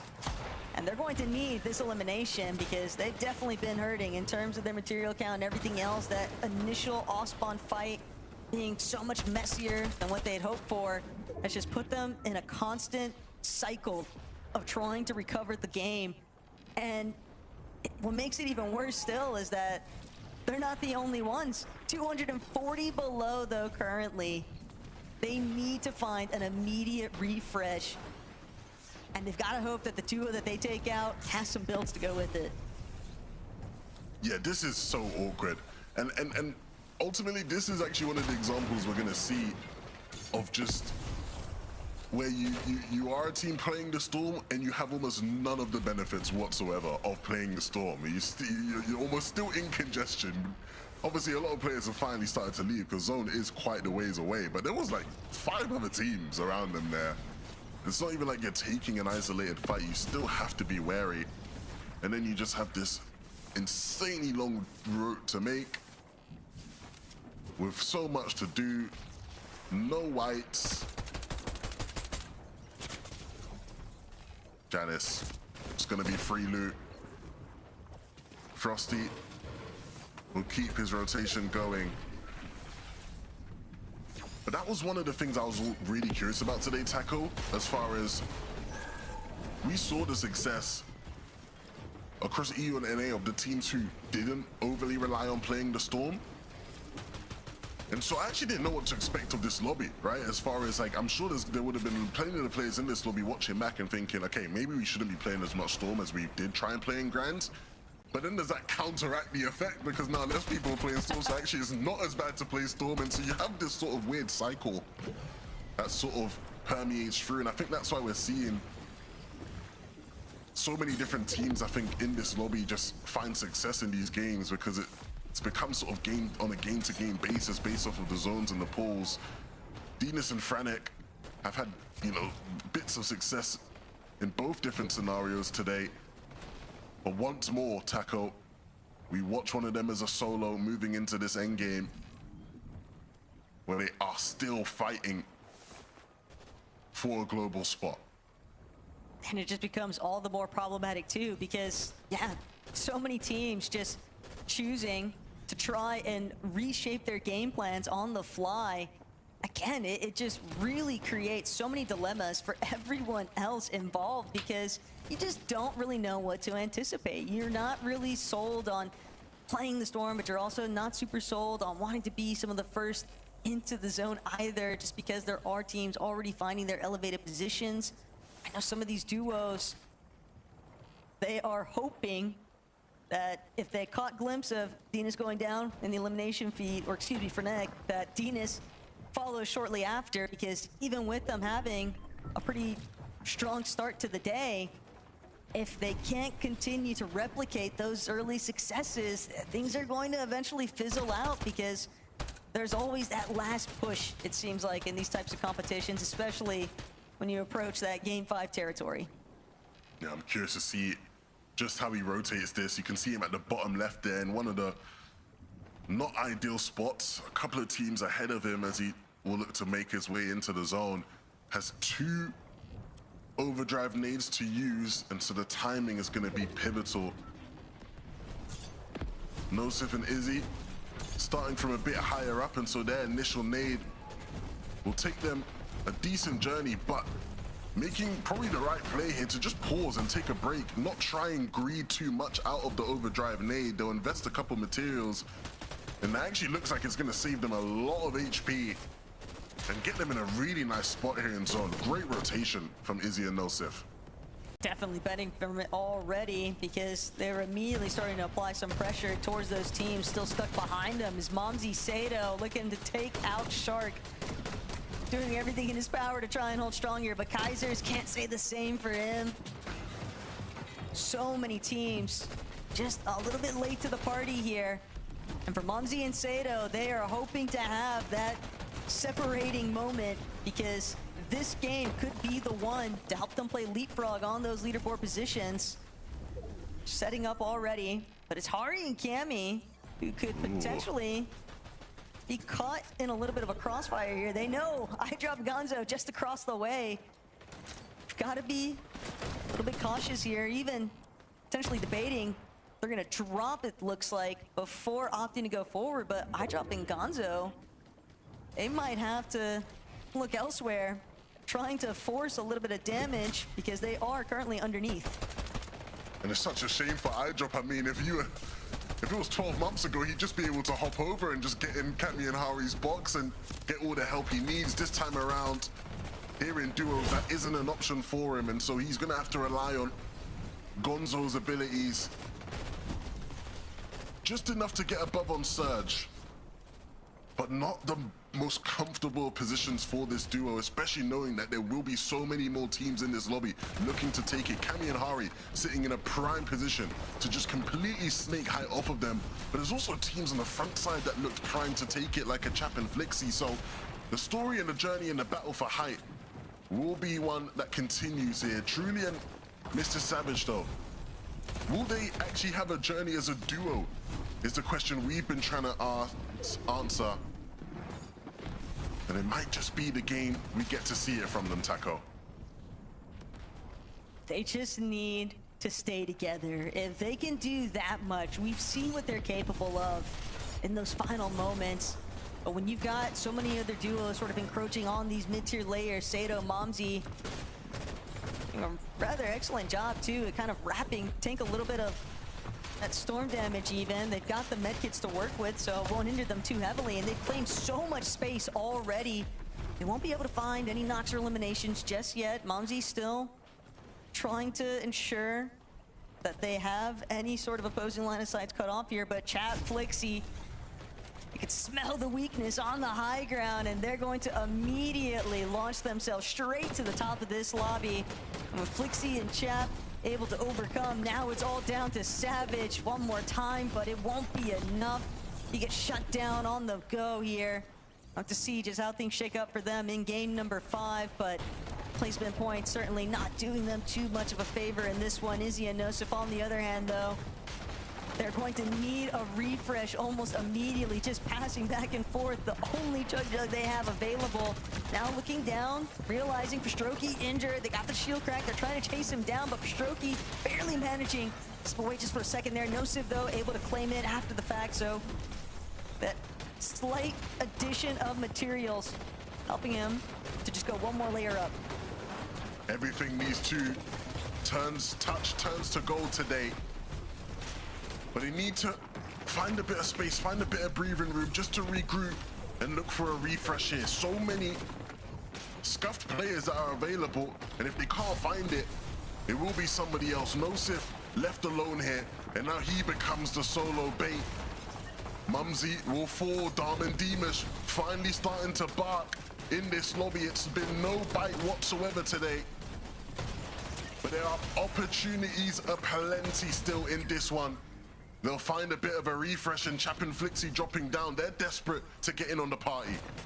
Yeah, but Deemish definitely a little bit more injured than what he'd been hoping for, as now Axe Force and Bevies start trying to claim a little bit of this frontside territory. Looking back, Waza, Nova, not the only ones though down here underneath with them. Vico and Malabuka also looking to take a stab at things, and they've already got one piece of the pie here, taking out Axe Force, and now Vico is going to be left to fend for himself. Doesn't have any builds whatsoever though, just scrambling mental over, trying to stay out of the line of sights from these players surrounding him. Does manage to pick up some leftover materials here though, but Bevies has got the final score. He'll take out Vico at the end of it all, and here, just like that, it's going to be shut down because Darman Deemish definitely still plenty of dog left in the fight. This is their time to make a play happen. Nova and Woza are there, but it's Chap and Flixie, the ones to apply the pressure. Deemish, 10 a limb so far today, but the one he needs to hit won't connect it. It's Chap and Flixie. After a very impressive height take, we called it earlier on. You could see they were sniffing it out, and that's exactly why they deliver the win, Taco. They were frothing at the mouth to bring this one home, and they got the job done after all. So Frankie, Takata, Mini, what do you guys have to say? I just have to say, all hail the new kings of the high ground, Chap and Flixie. I mean, no layers are safe when these guys are in the lobby, Takata. No, not at all, but I'm almost still stuck on Deemish's 10 eliminations. Going into this match, they had 3 total throughout every match. Deemish Darman combined had 3 eliminations, and just in that match, they got 10. Well, Deemish literally got 10, but Chat Flixie have been dominating throughout the whole day. I'm not surprised to see them win a match here as we get closer and closer to close it out. I mean, they're already qualified to globals, but they've just shown why they're deserving of it. Yeah, I sort of forgot that Darman Deemish were playing today because we just haven't seen too much from them. Very similar to Chap and Flixie. So kind of gone under the radar throughout most of this year. Yes, they've already qualified through, but we just haven't seen this level of gameplay from them. And it kind of is contrary to what I really expected from this lobby. I still expected our top teams that placed the best in the Major 2 finals to still be on top. I expected Sky and Scroll, Shark and Tini to be the teams that are dominating. But it's Flixie and Chap. It's finally sort of coming together for them in terms of what we expect from these guys on paper. And like the casters mentioned, I really like that height take. It was a really nicely timed one because they waited for eye drop just to drop on down and try and claim a few of the lower layers and try and maybe get some refreshes. That's the moment they pounced. So they were really patient, really effective, and of course closed out the game with a win. But it makes sense that these are 2 legacy players. They played with some of the best IGLs in the game, and now coming together with all of that knowledge and their mechanical skill. It's no wonder that they are managing to take so many lanes in the lobby tonight. We've got 2 more games heading your way, so don't go anywhere. We'll be right back.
welcome back to the Fortnite Global Championship European Last Chance Qualifier. We've only got 2 more games to go before we find out which 3 duos will be joining the already qualified 18 duos from Europe in the lobby in Antwerp, Belgium. I'm going to breathe after that extremely long sentence. Let's take a look at the overall leaderboard, because we've got some big names who are doing big things today. There is a top prize of $40,000 tonight. And right now, Chap and Flixie are looking good for it, but they have got competition by a number of jurors who also haven't qualified yet for Belgium, and they have to be the hungriest of all. It's great to see Vico though, and Big Cheeseburger Malabuka showing some form again after a disappointing showing at Major 2. But right now, let's take a look at the non-qualified players leaderboard, because really, guys, this is who we want to be talking about right now. Mumsy and Sato, they are creeping upwards by 1 place into 3rd. They are in contention, Takata. Yeah, they are, but I'm looking at how close it is from 2nd to 5th. It is nail-biting. Mumsy, Sato, though, so far are looking good. I mean, they got 10th in the last match, so it's not bad at all, especially considering they started the day very poorly, Mini, but from a 5th, 10th, they have shot themselves up quickly, that leaderboard.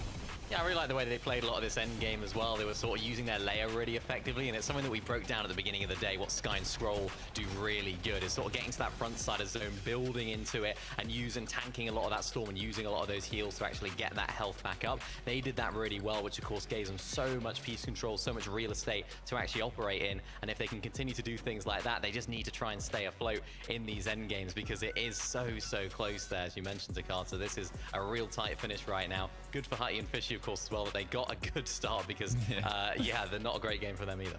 No. Well, there's only 2 points between Mumsy and Sato, and Izzy and Nosif, we literally were saying before we went into that last game that they needed to have a conversation. They needed to work out what was going wrong and reset, and Takata, it looks like they've done just that. 100%. I mean, these 2 French duos have been neck to neck since a couple games ago. Now they seem to just be going up together on the leaderboard. 7th place is where they finished in this last match, and honestly, they've been looking quite good, not playing on their home setups and still getting the job done. Yeah, it's impressive. I mean, yeah, it's always sort of changed a few different things, isn't it? The way the mouse is, the height of the desk, all these sorts of things. It is very impressive indeed to when you can still perform when you're not at home. But for these guys right now, just continuing to sort of make these end games, they've been making a lot of them so far. They haven't been able to get really high up. Their best placement today was 6th in that very first game. So they just need to try and convert a couple of those sort of 6th and 7th into those top 3s in the end. The one thing that kind of concerns me is Izzy and Nosif is a team that got 17th in Major 2, which was 1 placement off qualifying, and they're currently 1 placement off qualifying again. So I'm getting a little nervous, but hey, we're just 4 games down, couple more to go. We'll see how it goes. Takata, no jinxes on the desk. Don't panic about that one. In 5th place on the non-qualified teams leaderboard are Axe Force and Bevies. Renamed himself to Games Left In, but right now the game is looking like it's with him, Mini Miner. However, they are 55 points behind our #1 team in contention right now. Yeah, it's quite an interesting name. I don't know why he's named himself that, to be honest. You got belief in yourself, surely, right? But nice to see these guys actually finding some success. Of course, you know, they're a team that we've seen performing together for so long. They're sort of 2 staples of the EU competitive scene. Never quite made it to the very top, I feel like, Takata. So I think they still have that sort of maybe some questions about their overall career. But I think their experience, like I sort of talked about at the beginning of the day, will be a key element as to why they're sort of playing well today and using that so effectively in these end games as well. Yeah, I mean, they've been around for an incredibly long time in EU competitive. And in terms of today, all they've been doing is going up and up and up. They started 22nd place, then 15th, 10th, 4th. If that trend continues, it's a top 3 next game. So it's what I'm waiting to see. We're waiting to see Savage and Truly really place well within the top 10 as well. The best they've managed so far is 10th place. Otherwise, they've been in the top 20. And again, we've got this issue that they're not managing to go the distance as a duo. They're relying on each other's individual skills to clutch things out to Carter, and it's just not enough to get them to Belgium. Yeah, what we said they needed to do is get a big game. They were making it to these end games, but they were solo clutching. They were not really getting as many points as they needed to qualify, but just kind of be in that range. And the issue is that's the exact same thing that's happened in this last match. They need to have a big game now, and they have 2 more chances to do it. And so do Dinas and Frenek, because the thing about these guys is, yes, they got victory royale in the second game, but the last 2 games, 23rd and 20th, the consistency mini-miner is currently not there, and they are at risk for some hungry, hungry duos. I mean, thank goodness they got the win, right? Where would they be placed if they didn't get that win? It's important to have these big pop-off games, but it's also important just to stay consistent in the other ones as well. You're not going to be able to win 6 games out of 6, but for these guys right now, it's just about trying to turn those 20th into sort of top 15s even will make a big difference as well. So they've really let things slip now in the last couple of games. It's maybe a few of those mid-game situations that they find themselves in. We spoke about it earlier, that sort of off-spawn contest station, difficult to navigate some of those areas as well. So I think for them, it's just about trying to make it to those end games more consistently, maybe looking at a different loop path and trying to adapt to the teams that are around them, because so far they're on a downwards trend. Yeah, they haven't been getting eliminations either in these recent matches. I mean, when they won the game, they did incredibly, but in the games where they kind of scraped their way through the end game, they're just not consistently getting these refreshes as you're alluding to. So hopefully they can make some switch ups coming into these last couple matches. Is it important now, mini-miner, for these teams to have a real balance when it comes to risk-taking in the end games? Because actually, yeah, you can get inside the top 10, but if you haven't got any eliminations, you might potentially not make it by a couple of points. It depends where you are, I feel like. If you are one of the teams that are sort of lower down, you're not qualified at globals, why not try and take a lot more risk? But I think it becomes really awkward if you're in that sort of 5th, 4th place in that teams that are not qualified leaderboard. Because really, what do? Do you go for one really big game and then it doesn't matter about the other one? Or do you try and guarantee and try and sort of rest in your laurels a little bit, the fact that you will get that last game if you're a team maybe that's contested, and try and play things out a little bit more carefully and calmly? So we'll see what happens now. But Frankie, I want to take your job. Let's go to game 5.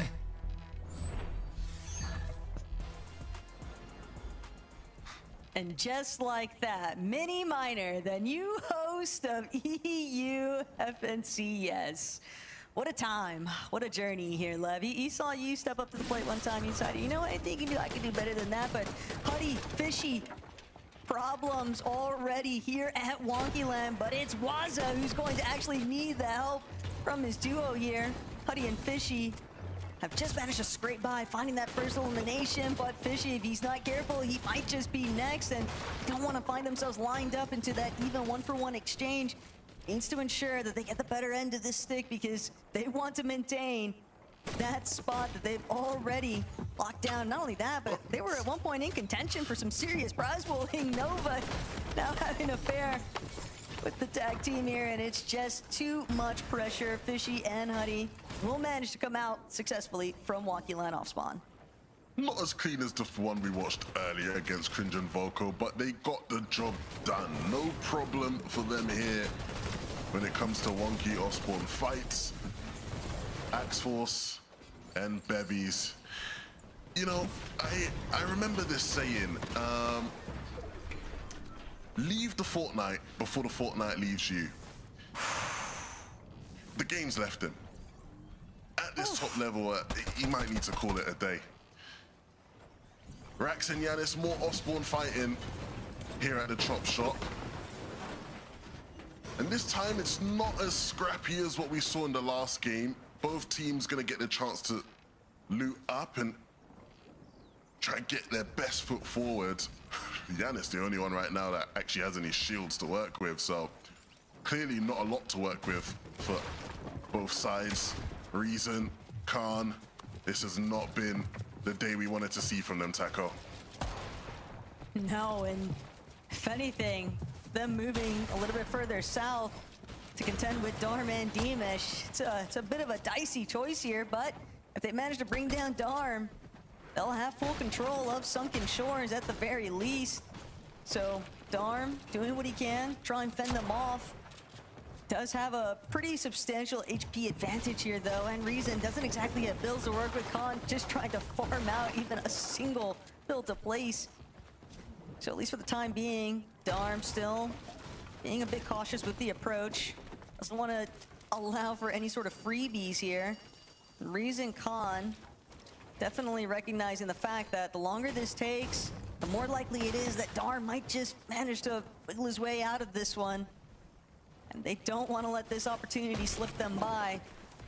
Because as the points already indicate, yeah, they have just not had the day that they needed. And they're going to have to go absolutely ballistic, back-to-back lobbies, if they want any chance of working their way into the placement metrics. But it's more so the fact, Lev, that Con and Reason just throwing whatever they can at the wall to see what sticks. Yeah, this is actually a really weird spot that we've not been in really on the broadcast here in EU this year. I feel like almost everything we've watched this year, the threshold for qualifying has just been so big, right? Like when we were watching Summer and it was like, yeah, just get like a top 15 or 20 or something like that and you're like qualified, right? Even this Globals, it was so many spots up for grabs because we had so many of those other teams and other players, you know, locked in here. And of course, we still have so many players in this lobby who are already called for Globals, but it's going to be hard. You're going to need those massive gains from Reason and Khan if there is any hope. And unfortunately, the hope here for the Rax and Janice fans watching is gone, at least here in game number 5. They go down. Let's take a look at how they actually won this Osborne this time around. Heads up way there from Eli. Great back-to-back with the shot placements. As now Darm will find himself being pursued by Izzy and Nosif. Problems just keep building right now.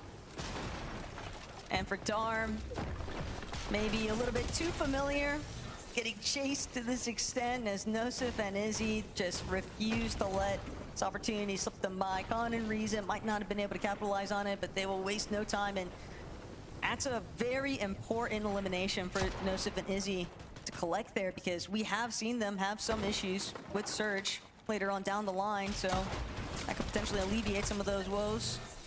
Right now, though, Pix and Farron able to take down Ju. So eliminations are starting to build up, and more importantly still, Lev, I think we're starting to see the lobby get much more off, just unabashedly aggressive right now. Yes, yes, absolutely. You know, we've already seen it with some of the teams in contention for a global spot going down. Axforce and Bevies, of course, one of those already. But Izzy and Nosif, that's going to be a huge elim for them, right? They were one spot away. Say one spot away, obviously just sitting behind Mumsy and Sato going into this game. And so Mumsy and Sato need to make sure they don't slip up here at the final hurdle. Need a good end to the day. Sky, Scroll, you know what? They're the champs, so I can't even say that. You know, under normal circumstances, I might want to talk my trash a little bit here, you know, give them a push of encouragement as a big fan of these two that I am, but they're the champs, so, you know, you just gotta let it slide a bit. We'll forget today. Yeah, they got it, I think, is the real takeaway. So, Chet Flixie probably content, though, knowing that they didn't actually have to go all out in that exchange. I think the biggest thing is I still think they're the best duo in the world, regardless of how today ends. So that's all that really matters. Oof. Fair play, fair shouts. Kaiser's comeback. Very short-lived victory right now, it seems like, for Eli and Tex. Even after taking care of Rax and Giannis, still have to deal with these two. The silver lining, though, is that Kaiser's, he had a shot lined up, but he didn't really get much damage out of it. And so, for Tex and Itachi, I mean, obviously not an ideal situation being lurked on, but definitely could have been far worse than what it actually was. Seems like a little bit of a stare down now, though, currently. Probably because of the reason that you just highlighted. These two just recognizing the fact that they were able to secure some great damage earlier on, so they don't really have to show their full hand just yet, and that's going to be enough discouragement. Convict and Kaisers, they'll head off into the distance.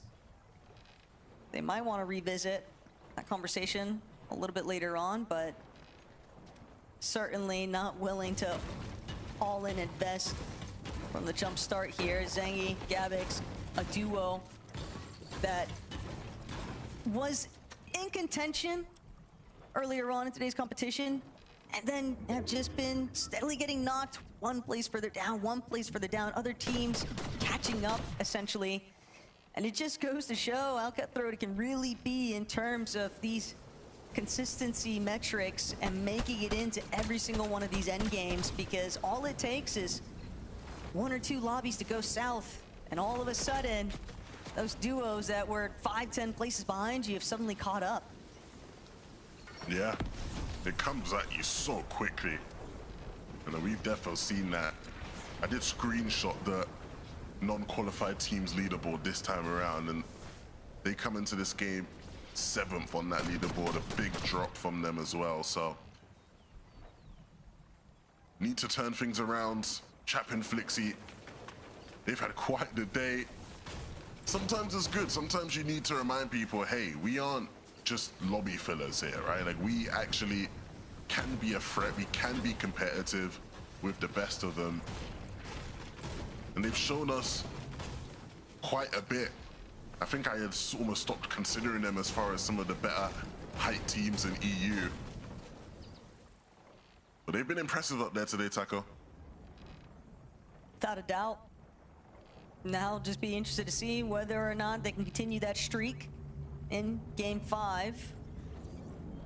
But ultimately, so many of these other teams that are just praying that they can catch a bit of a break here. Splaha will manage to pull off the reboot, but that's not to say that Snonsky is going to be left in any sort of better standing. So many other teams nearby, potentially able to take shots. He's already had a little bit of his HP battered away, but he does manage to touch ground. So the vendings can definitely help alleviate some of that pressure. At the same time, though, they are still going to need to build up their surge. Yeah, and ultimately, it's not the greatest spot for them to be in, but this game is already better than all the other games combined. Right? I think they've gotten 16 points out of this one with those 4 limbs. And that's more than what they had at the start of this game. So, on the right path, potentially. Nosif, Izzy, much further ahead on that correct path as far as today goes. As we pan around, truly, Mr. Savage, so close, but yet so far, it feels. They just need that one banger game. But it's been so hard. It feels like even in situations like last game, or the game before, sorry, last game, game number 3, where everything looks set up so perfectly for them to have a good game, and they just couldn't deliver. I fear that those problems may only continue to build for them also. Teeny and Shark, though. Not what you'd expect, but at the same time, Shark closing out an elimination. We're right back on course. Still losing Teeny along the way now exposes Shark to any other duos that might be lingering nearby. Vanya and Frizzy, though, don't exactly seem too eager to get involved just yet with what's going down. So Shark likely going to look for his reboot ban opportunity shortly. But a decent amount, and something else to kind of keep in the back of your mind, Sharktini, how many times have we seen them in these types of formats, for example, where they just start to be the team that goes all out reckless with just finding every elimination back to back to back? It's almost like I'm kind of shocked that they haven't done that just yet. Well, it might pick up now, right? Especially because they're like 4th place on the overall leaderboard. They're within the reach of a win, right? And so, like, it would play into their favor to just go all out. 1, to try win, get 1st place, max prize.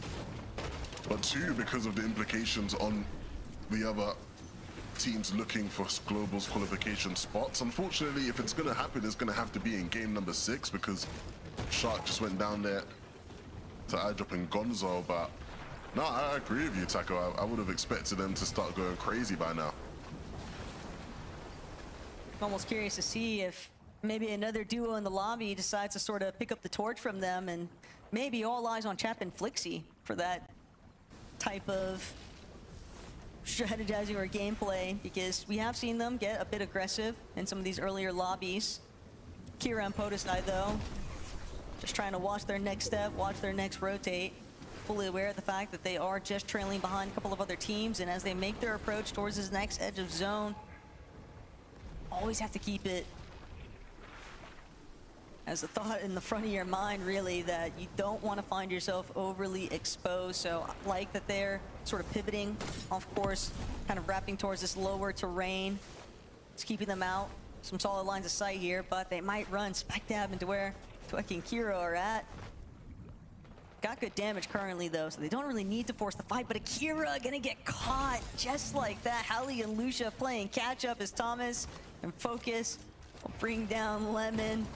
A tough break, but welcome to the set lobbies. Thomas definitely giving him a warm EU embrace. I mean, yeah, playing in your first set lobby and you have to sit and play in front of all the thousands of people watching, and you gotta fight like Thomas HD, like one of the most legendary fraggers in the history of the games. Just like, it's kind of not the most ideal situation. But props to Lemon, they've been handling it well. They've got some points on the board, so I saw, you gotta give them credit for that. But they do need more if they want to be securing a spot on that bus to globals. Hold aside, unfortunately, we saw Akira getting picked off as they rotated in here, and so it's going to be up to the French legend to pick up the pieces on his lonesome. And it doesn't help that he's got Cringe and Volko just sort of breathing down his neck right now. He's trying to, put a little bit of a front on here, show that he's healthy, show that he's strong enough to fend them off, but Cringe and Volko, they might not care. They might just want those 4 elimination points even more. But for a team like Zangi and Gabix, again, they got a little bit of a taste of sitting inside that qualification metric. They don't want to lose sight of things just yet. They are still within reach of taking back what they'd lost, getting pushed down in that leaderboard positioning. Very wary, though, cautiously trying to take a solid angle here, because 20 below and that gap could get even further if they aren't able to deal damage, and just also taking too much in return is truly savage. Really preventing Hari and Cammy from making any sort of head ground. Yeah, they are the blockers right now. It'll be interesting to see where the zone pulls, because if it does pull to them, Cammy and Hari will try to play high. It's what they've done in a lot of the games today, but I feel like we just never get to really see them play it.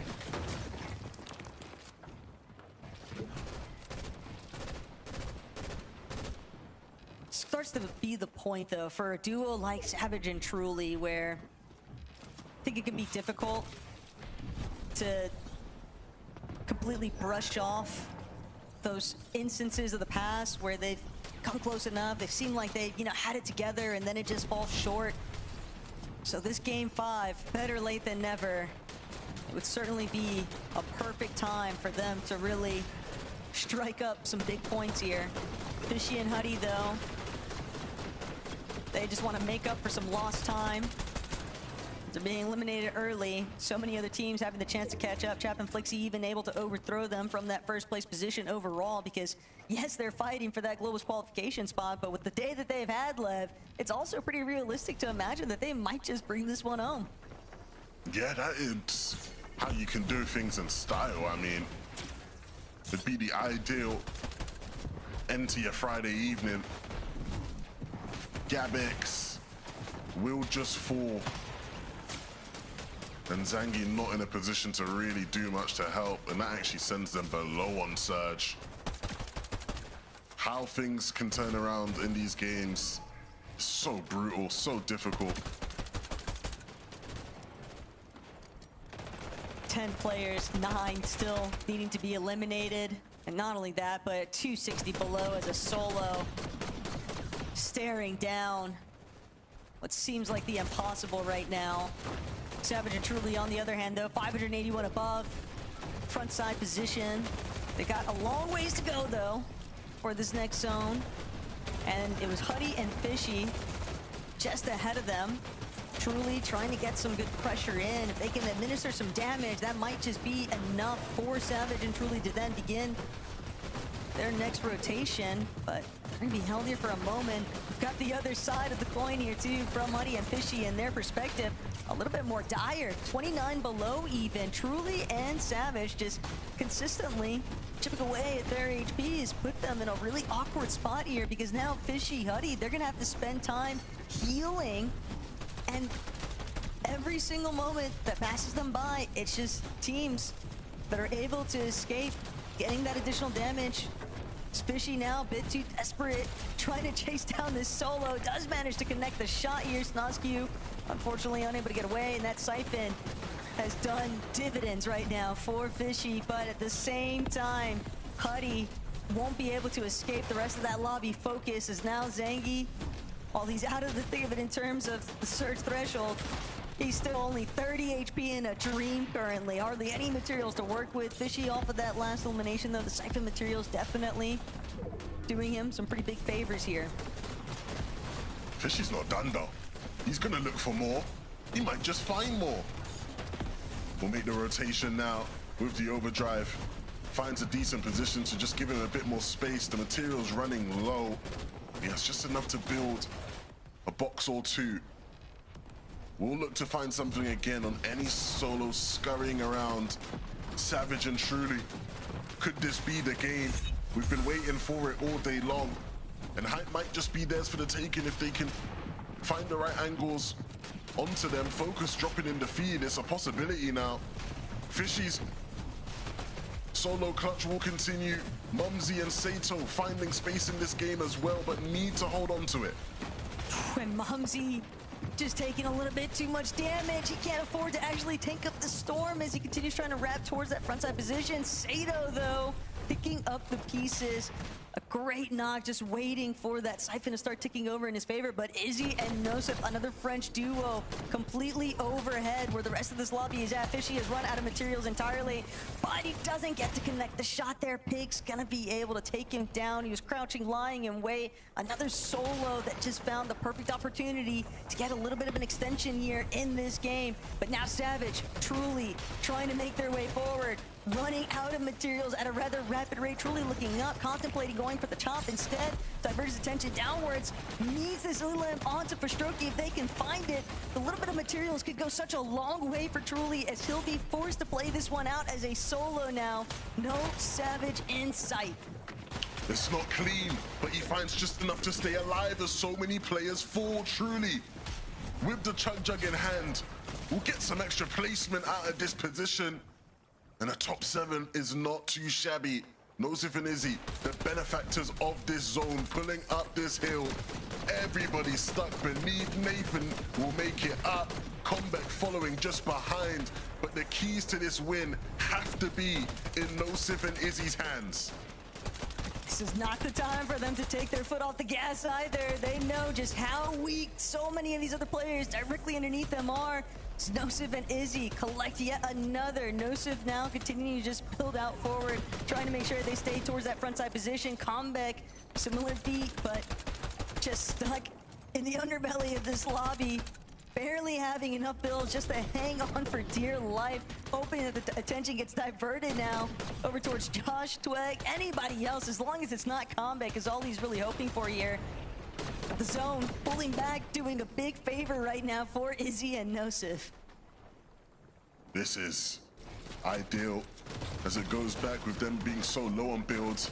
But you've got to give them props. They've done such a good job of applying pressure to where nobody left has been able to look up. Comeback is forced down and he's going to be forced into the face of Josh. If not, both of them are going to just go down at the hands here of Nosef and Izzy. Everything playing out so perfectly. And so now as Josh makes his ascent, they will piece him up and get the dub. What a well-played game for Nosef and Izzy. Great way to utilize height to the fullest extent. They did not allow anyone to even consider trying to get that chop opportunity in. And then, yeah, obviously the cone block off. Beautiful scenes. Overall, though, what's that leaderboard looking like? I would love to know too. I can't wait to see that after the break. But let's talk about Izzy and Nosef, because this is a team that we said needed to rethink things. Then we saw them get a 7th after that half-time point, and now they got the victory royale. They're already in a really good position, 4th on the non-qualified players leaderboard going into game 5 to Carter, but now with the victory royale, they're going to be feeling very confident going into game 6. No, yeah, this is exactly what they were looking for. They don't want to play the borderline of top 3, barely on range of qualifying or not. They want to be securely tight and snug in range to qualify, and that match has solidified exactly that. Their points have jumped up from 162 to 250. They got over 100 points that game, or almost 100 points that game, which is absolutely ridiculous. So I am also curious, just as Taco is, how that's going to kind of affect the whole top 3 standings and how difficult it is going to jump into it now, Mini. Well, the important thing for them was that Monty and Sato didn't have an amazing game. They were all right, but it wasn't the game that they would like to remember. So they really took advantage of that situation. And that just makes it so much more difficult now for teams that are just outside of that top 3 range. Sort of thinking about Mr. Savage and Truly, who went down a little bit earlier on in that end game as well. It just makes it so much more difficult. And even with that Fishy X solo clutch as well, that could put them out of reach as well. So all these teams could now be fighting for just one singular spot, that 3rd place on the non-qualified teams leaderboard. So that's really changed up how the complexion of this final game is going to go, because Izzy and Nosif just performed incredibly well right there, and it's something that we have seen from them previously in the last chance, so hopefully they can continue to do that if they do qualify to Globals. Yeah, it's nice to see them back on height. It's definitely their comfort zone. And it's also now their proving ground too. We've got one more game to go before we find out our winner of tonight's lobby. But most importantly, which 3 duos are going to be going to Antwerp. So don't go anywhere.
I cannot believe that we're about to find out who our final 3 duos going to Antwerp are going to be. Just one more game until we can declare those final 3 pairs.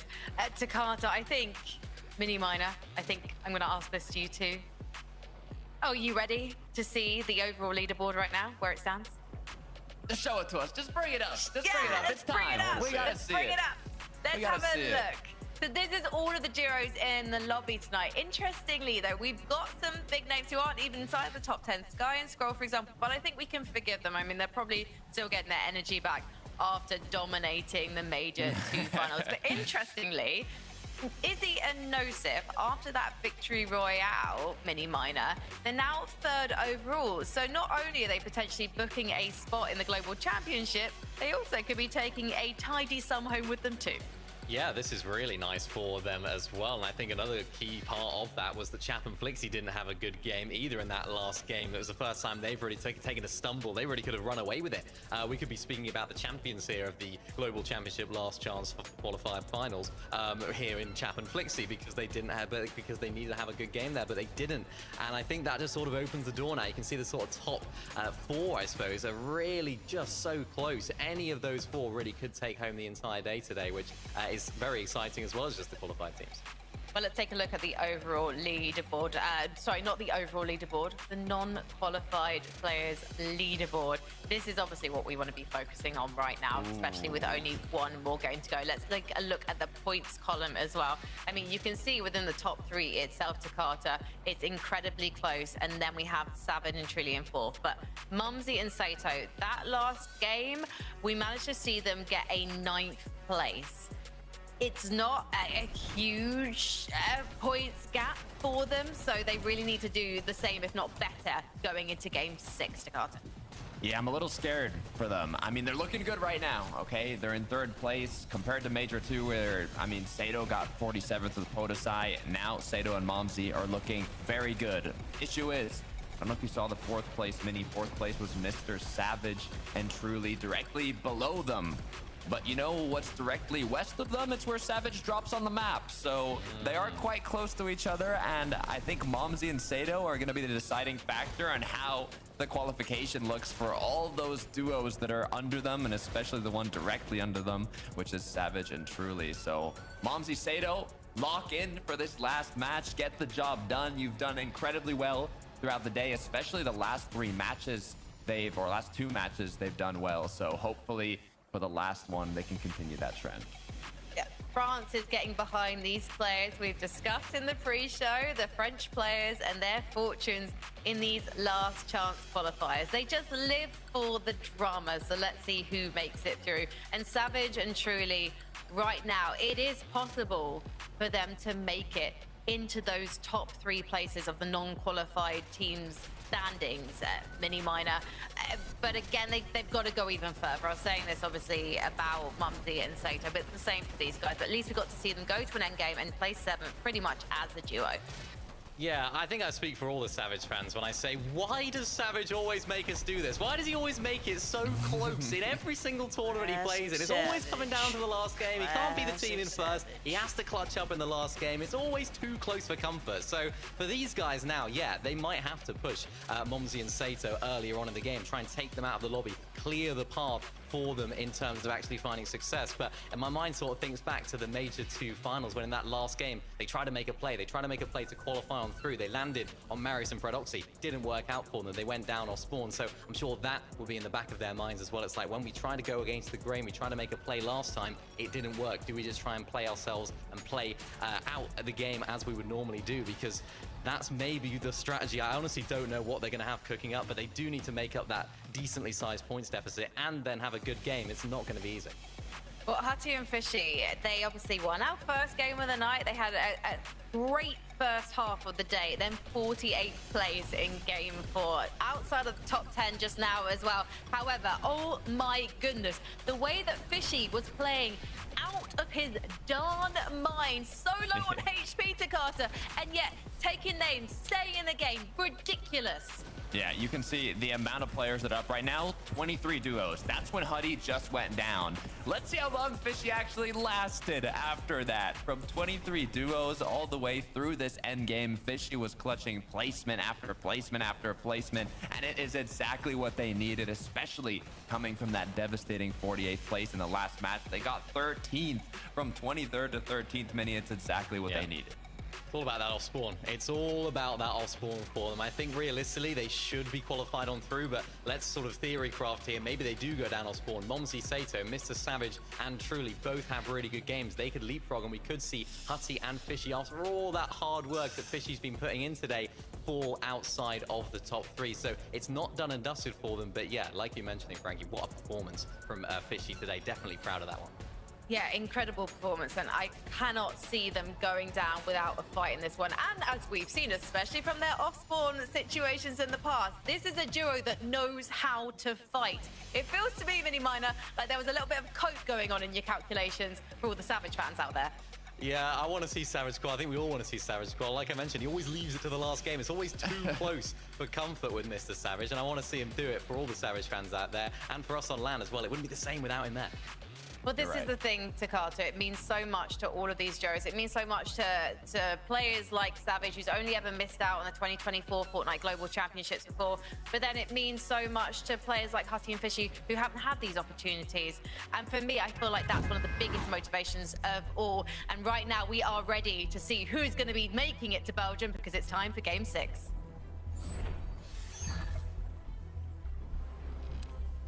Look, all this focus on Savage and Truly, but I'm thinking about who's also right behind them, Lev. It's also Dinas, Frenek, finding themselves just outside of that contention point.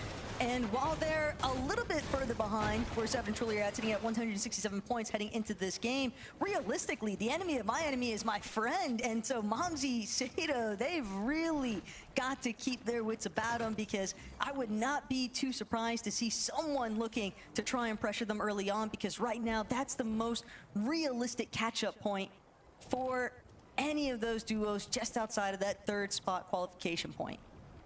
And of course, these two teams land so close to each other that you can see them as they both will land on in. And even though there won't be any direct contests, I think there's a good chance we see Savage and Truly look to make an aggressive play towards Momsy and Sato. It certainly is a thing to do if you want to force the catch-up to happen. A fighting at Shaken will give them a bit of extra damage early on that will just ease the pressure on them as they move through this early game. But it's all about finding Momsy and Sato and outplacing them, outscoring them. This last game is going to get crazy, Taco. It's going to get very messy too, because it's the end of the line. For Global Championship, you either make it in for those top 3 spots off consistency, or you are just gonna have to wait for solo FNCS season to be upon us, because these teams are doing all their last-ditch efforts right now. X-Force and Bevies. You have to remember, elimination still being worth 4 points apiece is a lot, Lev. You would think that it might be enough, even if a team just decides to key outright, that they could make up for the placement with those elims instead. And Bevy's barely managing to bring down Protosai, but with X-Force just hardly left standing on his last legs, only 10 HP to work with. He's got to be so precise. The Maven, not exactly the type of shotty that you want to be staring down Akira with. X-Force just trying to get any little bit of space, but it's just not enough. Kira definitely having the advantage.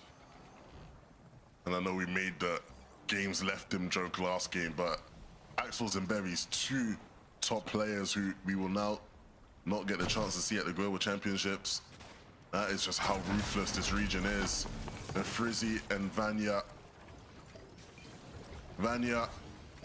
won't be making the return to Globals in front of those beautiful M8 fans. Might just have to sit in the crowd and join in with the chants. Fishy and Hutty not taking any chances here in this final game. Any sort of off-spawn truce completely shut down the drain. They went on full offensive here in this final game, Taco.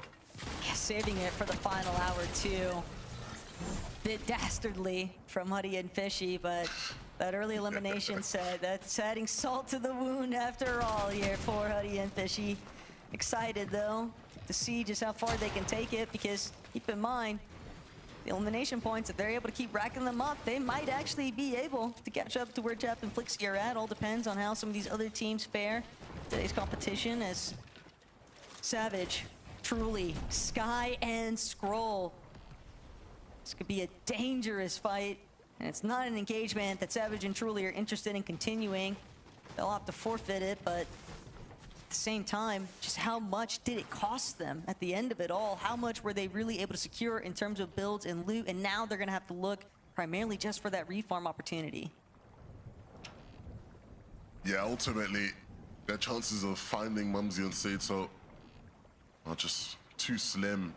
And so it becomes about just having a big game. They have to focus on playing their game, not getting caught up in the mind games. Hope those guys go down and they can do just enough to overtake Sky and Scroll on our screens. Our FNCS champs have not been in championship form today, but ultimately not too much to read into. You still expect these guys to come back with a bang, whether that's next weekend at the Reload Elite Series Championship Final or at the Global Championships in September. Hard not to hold your breath watching that scene for a moment. Strokey, no, Riley didn't actually venture into the building, so for right now, that ambush, not netting anything just yet. Truly and Savage, though, they'll find a nice elimination. Start things off here in Game 6. Matisse no longer up and about, but right there with you. Savage and Truly, the priority should just be focusing on their strengths, not looking to try and shut down anyone else. They just need to prioritize positioning, maintaining their surge, and staying together in those endgame circumstances. 7th in the last one, it shows that they are capable. It's just eluded them far too often in today's competition, but they might still have just enough left in the tank, and that last game could have been the catalyst potentially. They're gonna need to. I mean, we could sit here and just look at this lobby alone, all the names of the Titans, the people who have written the story of EU over the past years who aren't gonna be making it, aren't gonna be in Antwerp for globals. I mean, it is rough, to say the least. And I think Mr. Savage is certainly one of those names you don't want to see added to that list. But ultimately, it just comes down to this game here. I mean, it's a tough reality, but they haven't blessed us with many big, solid games. So they're gonna have to pull this one out from somewhere deep within. Sky and Scroll will continue this little scrap they got going on against Twy. They're gonna fully commit to this one, or will this? Oh, decent trade for Twy. That's gonna force Skrill to just take a quick little step back, and Sky will get the job done. Twy had nothing really to work with as far as shields. His mats were low, and he only had the one overdrive. He was never getting out of there. Lucky for Cringe, though, Sky and Scroll do decide to leave after the fact. The one was good enough for them. Con and Reason, though. This is where it gets really dangerous for Izzy and Nosif, because you would think 251 points or so, that should be enough realistically to keep them within that top 3 placement threshold. But at the same time, you never really know, and why risk it? Izzy just trying to fully disengage. The problem is, where do you run to when you in this kind of position? Izzy just sort of recognizing the fact that they got completely caught off guard and slept for it. Nosif just completely ambushed there by Khan and Reason. They've been lying in wait, but the problem now is who's going to catch up to them? I mean, the problem is in the feed, I saw Fishy X go down. So, yeah, getting a lot closer than I maybe anticipated. Was not expecting both of those guys to be in such tough spots. I believe Flixie was the one that took Fishy X down. Izzy and Nosif will be taken out completely. Wow, 251 points. They came into this game with that spot secured. But at this point now, you can never say never. Hutty and Fishy X potentially not having the best of games either. And so for Mumsy Sato, Savage truly, who knows just what could be captured here in this final game. And it doesn't help that you've got Shark and Teeny, who are definitely trying to bring it back in terms of, they've got absolutely nothing to lose. They are just roaming the map looking for whatever eliminations they can accrue, and that is the worst case scenario for a team like Izzy and Nosif, because not only does it mean potentially easier placement for some of those other contenders like Savage and Truly, like Dinas and Fernek, but it is just such a sinking feeling when you are a spectator to your fate. Honestly, it's one of the worst. You just have to listen to us two waffle about just how it's slipping through their fingers. Cringe and Volko in a weird spot here in the zone. Playing the waiting game. Unfortunately, Zangi is gonna catch Volko out, and so Cringe stuck in between a rock and a hard place with Cammy and Hari inching their way on in. This might just pose the distraction needed for him to stay alive. With Gabix being caught out and opting to dip, but they might know he's here. Yeah, they know something is not quite right, but they're not gonna pursue it. Thankfully for Cringe, he's able to stay up in this one. Wow. Cammy and Hari choosing to just collapse onto Zangi instead, and poor Gabix, while he did manage to kind of pass on by, losing your duo at the same time is just such a tough position to be in. And not only that, but keep in mind, Huddy was just lingering over towards Wonky Lan, although he very likely already kind of shifted off elsewhere, doesn't want to stick around, especially when he can tell that there is a lot more action. Picking up the pace here now, though, but Cammy and Hari, that's a very tough break for a duo like Zangi and Gabix.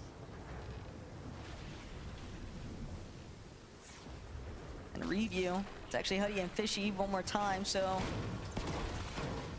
a little bit of recovery, but will it be short-lived, given the direction that Hari and Cammy are actually starting to step up the pace to potentially even cut them off.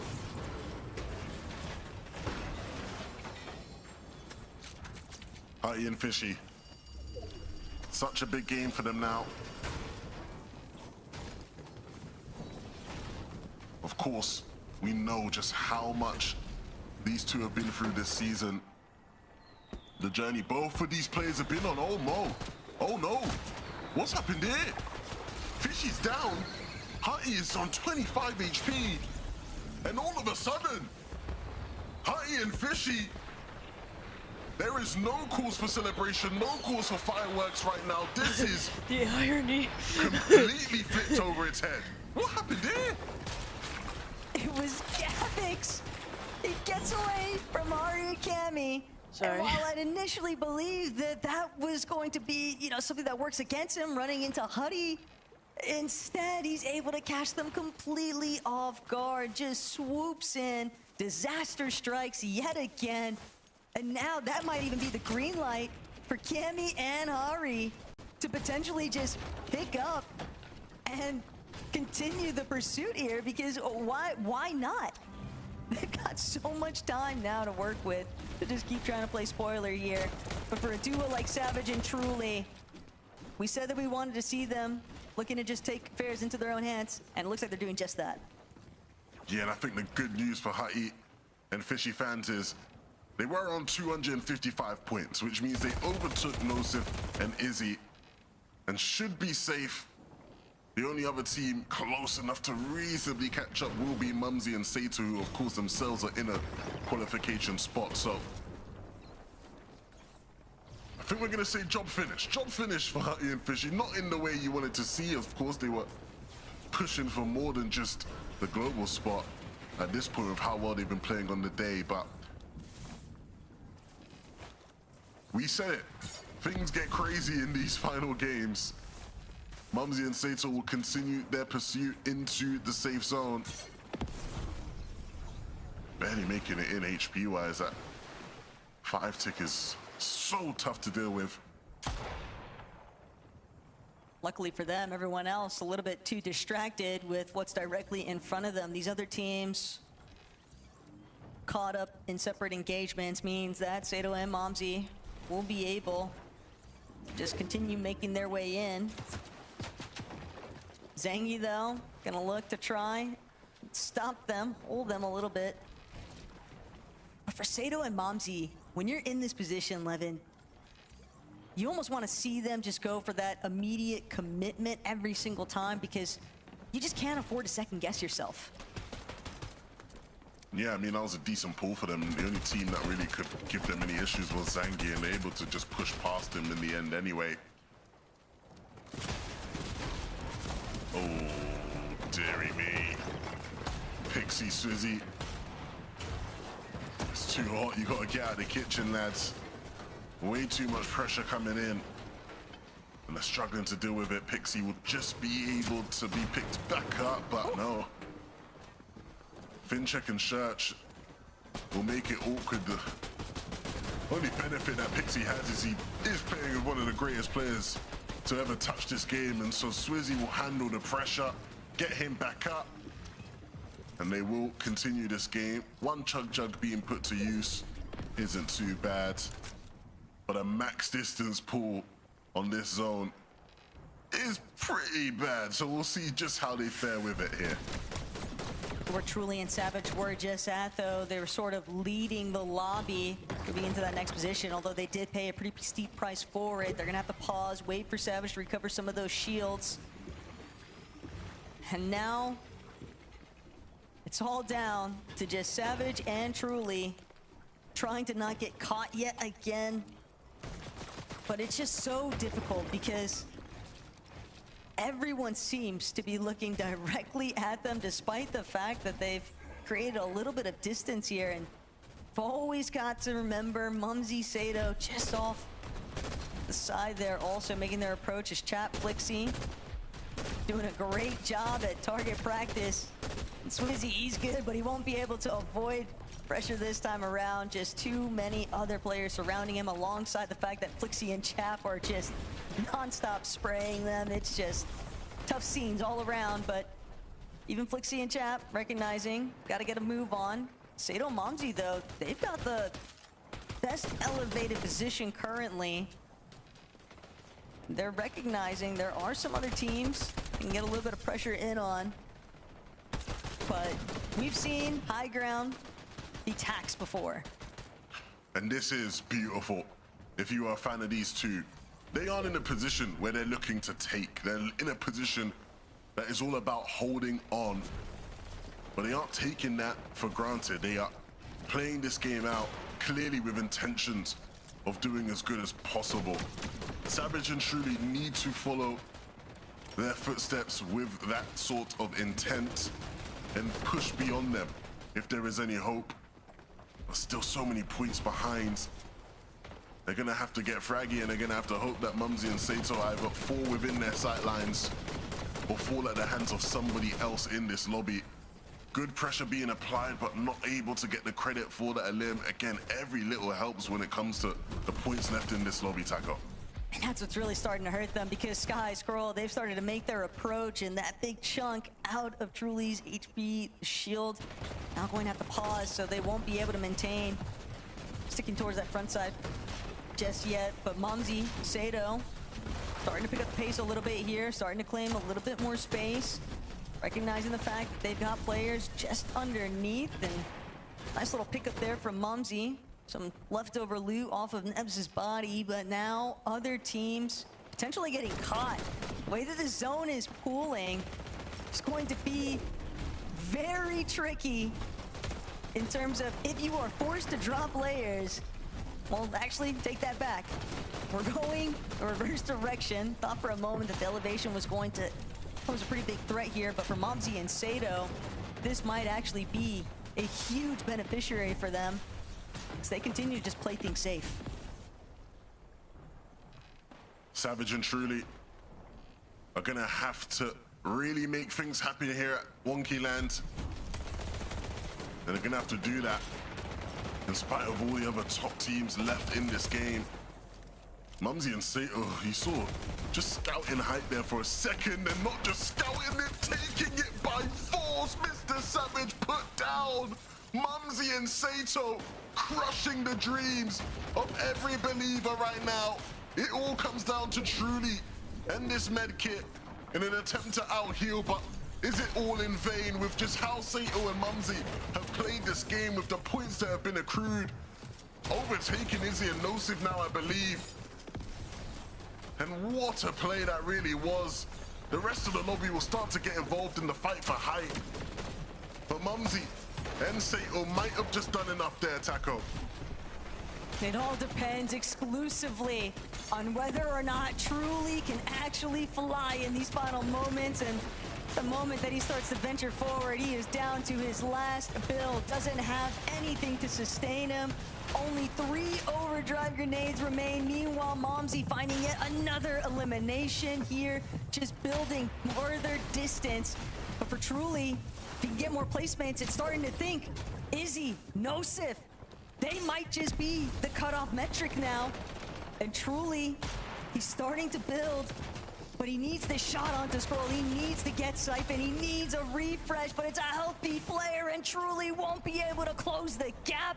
Savage and Truly will find themselves looking on for the Global Championship later this year, as Vico and Malabuka trying to see whether or not they can find Victor Royale they've been hunting for all day long here. Vico won't be able to connect the shots just yet onto Sake, but Vico one more time. Revisiting, gets the knock, and now Arya will be next to fall.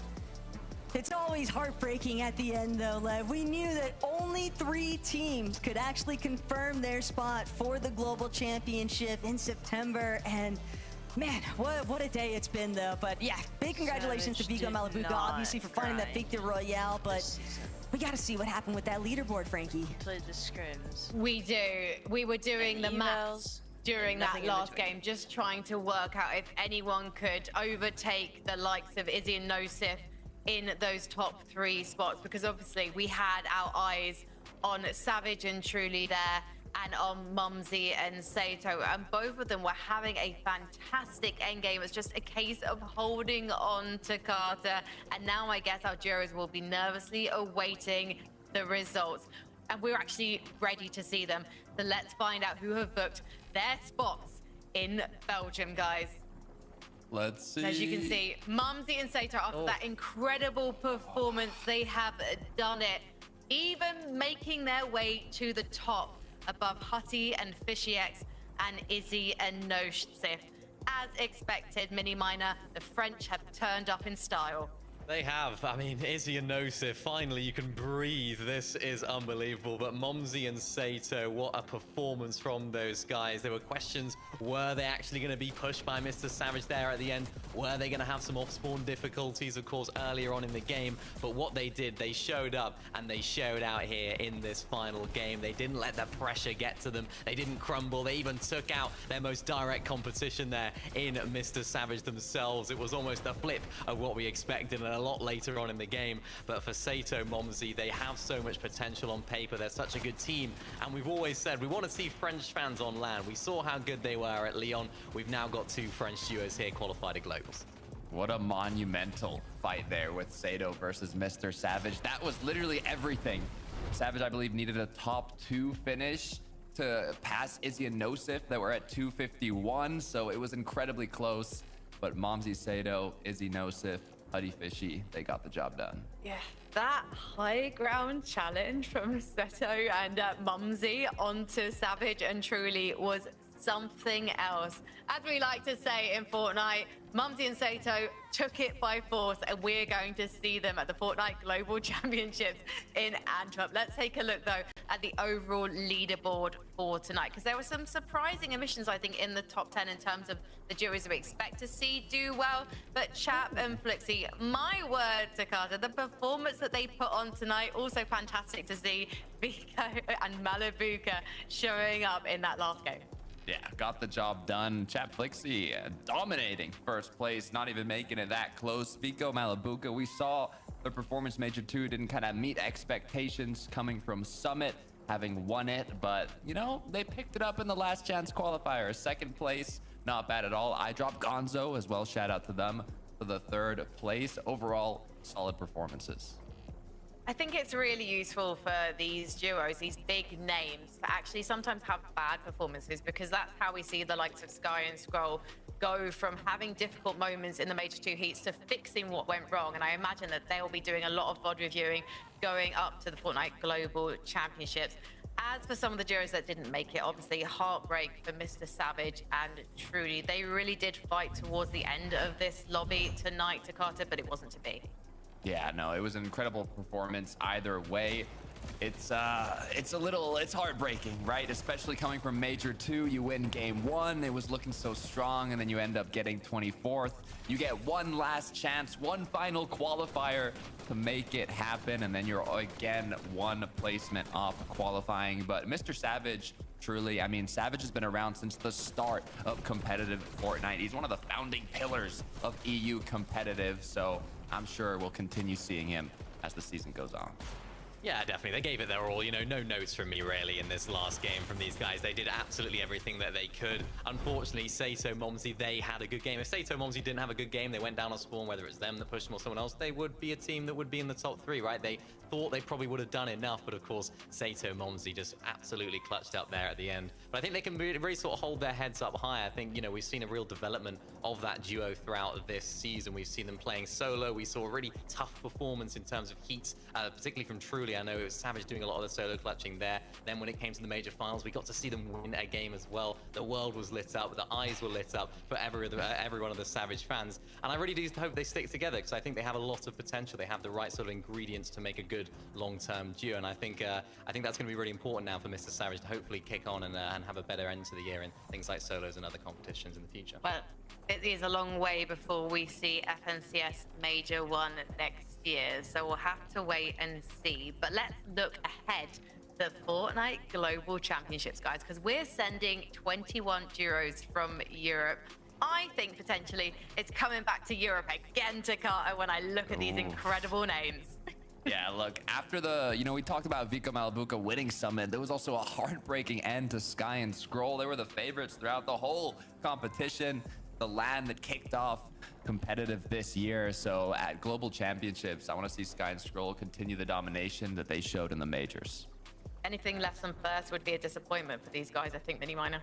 Yeah, for sure. That's the level they've set themselves now. That's the expectation. They're going to go in as serious favorites from the EU region. Shark and Teeny, another team, of course, that I'm particularly excited to see light up the big in-person stage. And even Chap and Flixie, really impressed with how they've played today. I think they've taken a lot to develop. And, you know, of course, they did have that experience at Summit. They, of course, qualified through. I think they were the last team, actually, that qualified through those Summit finals. So they have that experience on LAN together now. And I do have a really good feeling about this duo as well. Obviously, it depends on how they're going to play in that next meta, how they're going to adapt to things when it comes to globals, but that's a team I'm going to keep my eyes out on as well when it comes to Antwerp. Well, the NAC broadcast will be coming up shortly, so this is a message to them and all the other regions watching around the world. Europe is coming for the crown in Belgium. And ain't nothing stopping our duos. We cannot wait to see you guys in Belgium. For us now, though, on the European broadcast, we've done our jobs. We have got our duos. We're sending them to the top. And right now, we're saying goodbye to you. So thank you so much for watching. Let's sound that horn.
Now enable ways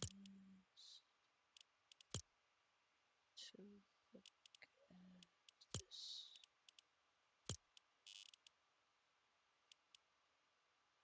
9 out of 10 requirements met. What the fuck are you talking about? Wait, they only get 20,000?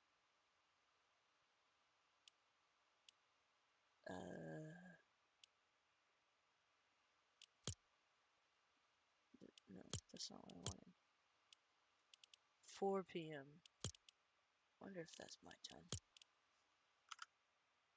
I think it's my time. 1 second. Hang on.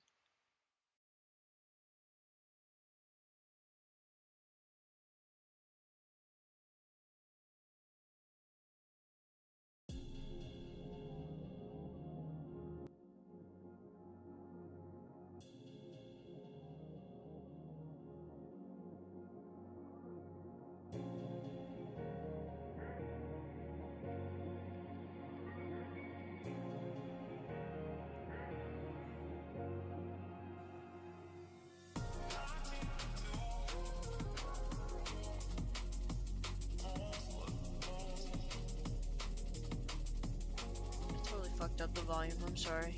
My bad.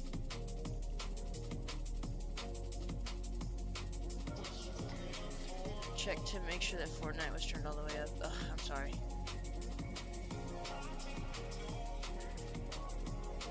Okay, no, it's at 4. Alright, I'm gonna end and then I'll be back. I have to take a nap or something. I'm so fucking tired. I might, I'm not adding anyone right now. Sorry, I didn't see that. I didn't see your message, but I'm not adding anyone right now. Anyway, I'm going to go do whatever I'm gonna do and try to be back at 4 for NAC. So I'll see you more later. Thanks for hanging out with me. I'll fix the sound because that's fucked up that I fucked it up. I'm sorry about that, but yeah. I'll do better next time. I did it in a hurry. Wasn't exactly planning to do this, but I did want to. So I'll try to be back at 4. Alright, be good if you want to. Until then, good Also, if you see a Nazi, punch a Nazi, my god.